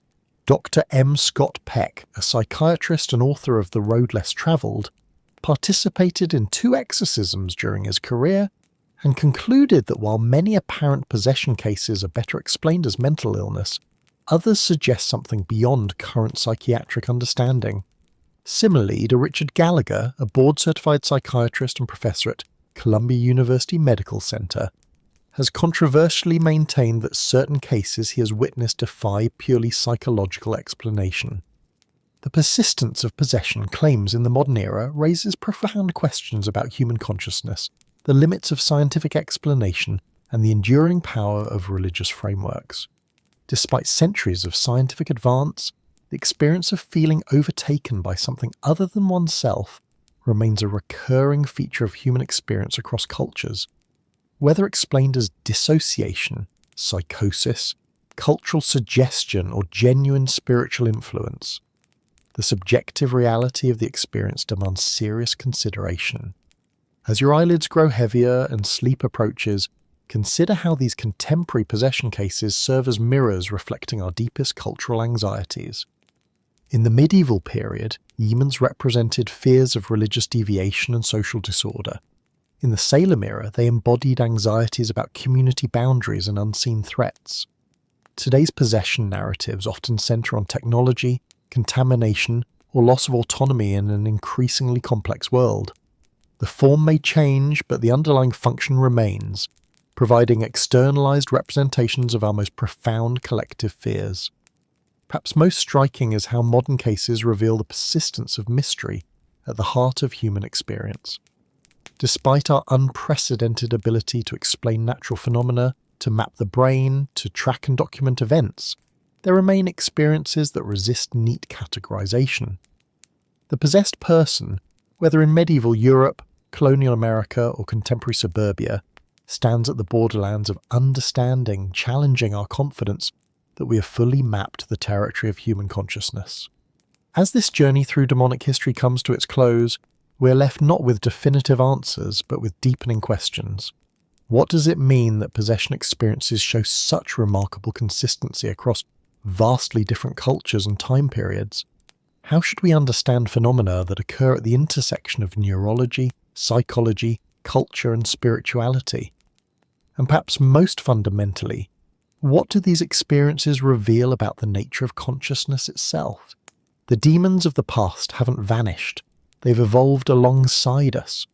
From ancient Mesopotamian tablets to YouTube videos of modern exorcisms, from medieval courtrooms to contemporary psychiatric wards, the possession narrative continues to unfold, adapting to each new era while maintaining connections to its ancient roots. Whether understood as literal spiritual entities or as metaphors for aspects of human experience that resist rational control, demons remain embedded in our cultural consciousness, reminding us that despite all our advances, there remain depths within the human mind that we have only begun to explore. And as you finally drift into sleep, remember that throughout history, across every culture we've examined, one truth remains constant.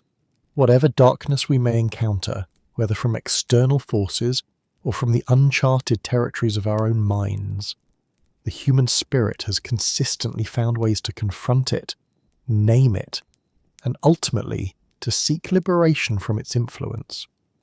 In that enduring resilience, perhaps, lies the most important lesson these ancient and modern demons have to teach. As our journey through the shadowed corridors of demonic history comes to a close, the night has likely deepened around you. Perhaps you've already begun to drift towards sleep, carried along by these tales of possession and exorcism, of ancient fears and modern mysteries. Before you surrender completely to dreams, let us gather the threads of this narrative, weaving them into final reflections on humanity's enduring relationship with the demonic. We began in the ancient world, where demons first took shape in human consciousness. Mesopotamian spirits that brought illness and misfortune, Egyptian entities that threatened the vulnerable, Greek daemons that existed in the liminal spaces between gods and mortals. These early conceptions were fluid, complex, often ambiguous. Demons could harm, but some could also help. They were less embodiments of absolute evil than representatives of the unpredictable forces that shaped human life. As monotheistic religions gained prominence, particularly Christianity, These varied spirits were gradually systematized into a more coherent hierarchy of fallen angels. Medieval theologians like Thomas Aquinas applied rigorous intellectual frameworks to demonology, transforming what had been loosely defined cultural beliefs into carefully articulated doctrine. Demons became soldiers in a cosmic war, their actions understood as part of a grand spiritual conflict that transcended the material world. This theological understanding manifested in dramatic possession cases throughout history. The nuns of Loudun twisting and contorting before horrified witnesses, the children of Salem pointing accusatory fingers at neighbours, Anneliese Michel enduring 67 exorcism sessions in 1970s Germany, the boy known as Roland Doe allegedly levitating in the presence of Jesuit priests. Each case reflected not just individual suffering, but the anxieties and beliefs of its era, the specific shape of fear in different historical contexts. The legal systems we explored, from Renaissance courts with their elaborate protocols for identifying genuine possession, to the Salem witch trials with their acceptance of spectral evidence, reveal how societies attempted to impose order on the most disordered of experiences. When human behaviour defied conventional explanation, when bodies and minds seemed to operate outside normal parameters, communities sought frameworks to understand and address these anomalies. Sometimes these frameworks brought comfort and resolution. Other times they compounded tragedy through misguided responses to genuine suffering. Through centuries of scientific advance, the demons haven't disappeared, they've evolved.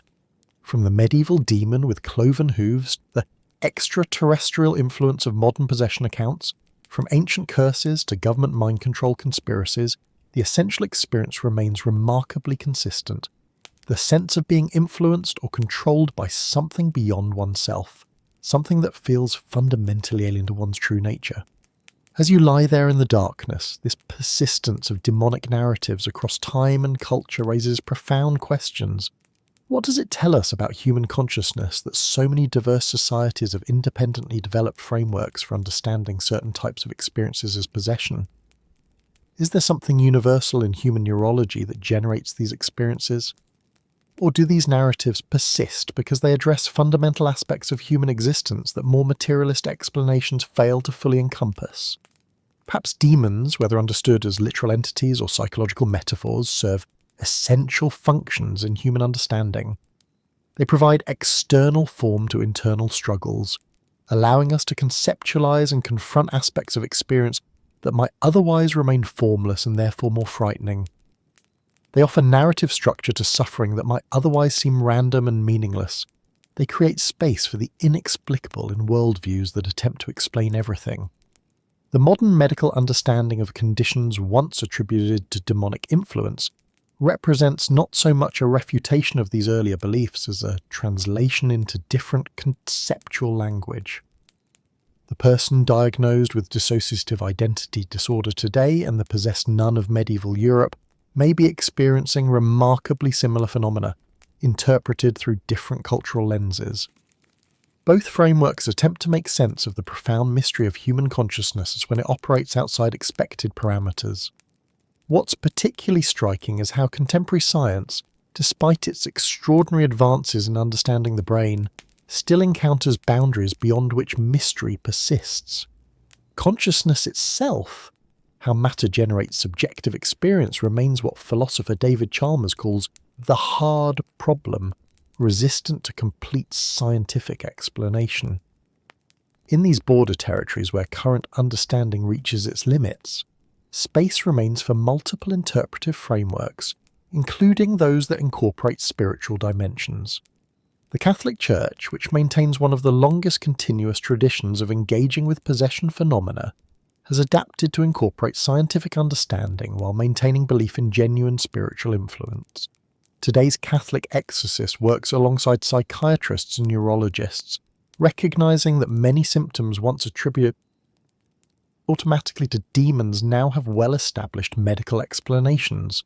Yet the Church also maintains that in rare cases, after medical causes have been ruled out, genuine spiritual oppression may occur. This nuanced approach acknowledges both the advances of science and its current limitations. As your consciousness begins to surrender to sleep, consider how these ancient fears and contemporary mysteries speak to something fundamental about human nature. Throughout our existence as a species, we have been both fascinated and terrified by the boundaries of the self, by questions of where I end and other influences begin. From ancient possession beliefs to modern concerns about social media algorithms shaping our thoughts, humans consistently return to questions of autonomy, influence, and the porousness of consciousness. Perhaps this is why demonic narratives persist despite centuries of rationalist critique. They speak to the experienced reality that we are not always fully in control of our thoughts, emotions, and behaviours. Something, whether conceptualized as external spirits or internal psychological mechanisms, can sometimes overwhelm conscious intention, leading us to act, speak, or think in ways that feel alien to our core identity. This experience transcends cultural context, manifesting across human history in remarkably consistent patterns.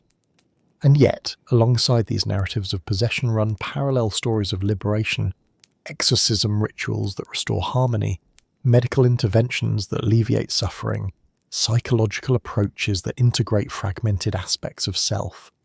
Whatever form they take, these counter-narratives offer hope that no darkness, internal or external, is beyond the reach of light. That even the most profound disturbances can be addressed, if not always fully resolved.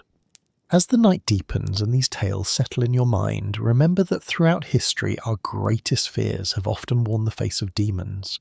Whether these entities exist beyond our imagination or live solely within it, their impact on human history is undeniable.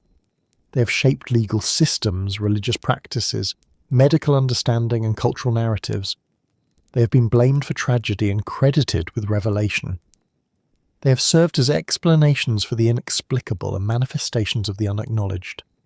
And so as you drift towards sleep, remember that these stories, however chilling, are now safely contained in the past, in history books and ancient accounts, while you rest securely in the present. The demons, whether literal or metaphorical, have been named, faced, and studied through centuries of human experience. In that naming and facing lies perhaps their greatest value, reminding us that even our deepest fears can be confronted, our most disturbing experiences understood, if not always through a single interpretive lens, then through the rich tapestry of frameworks humans have developed across our long engagement with the mysterious depths of consciousness. Sleep well, knowing that whatever darkness morning brings, humans have been facing demons, both internal and external, for thousands of years, and finding ways not just to survive these encounters, but to weave them into our understanding of what it means to be human in a universe that remains, despite all our advances, filled with mystery.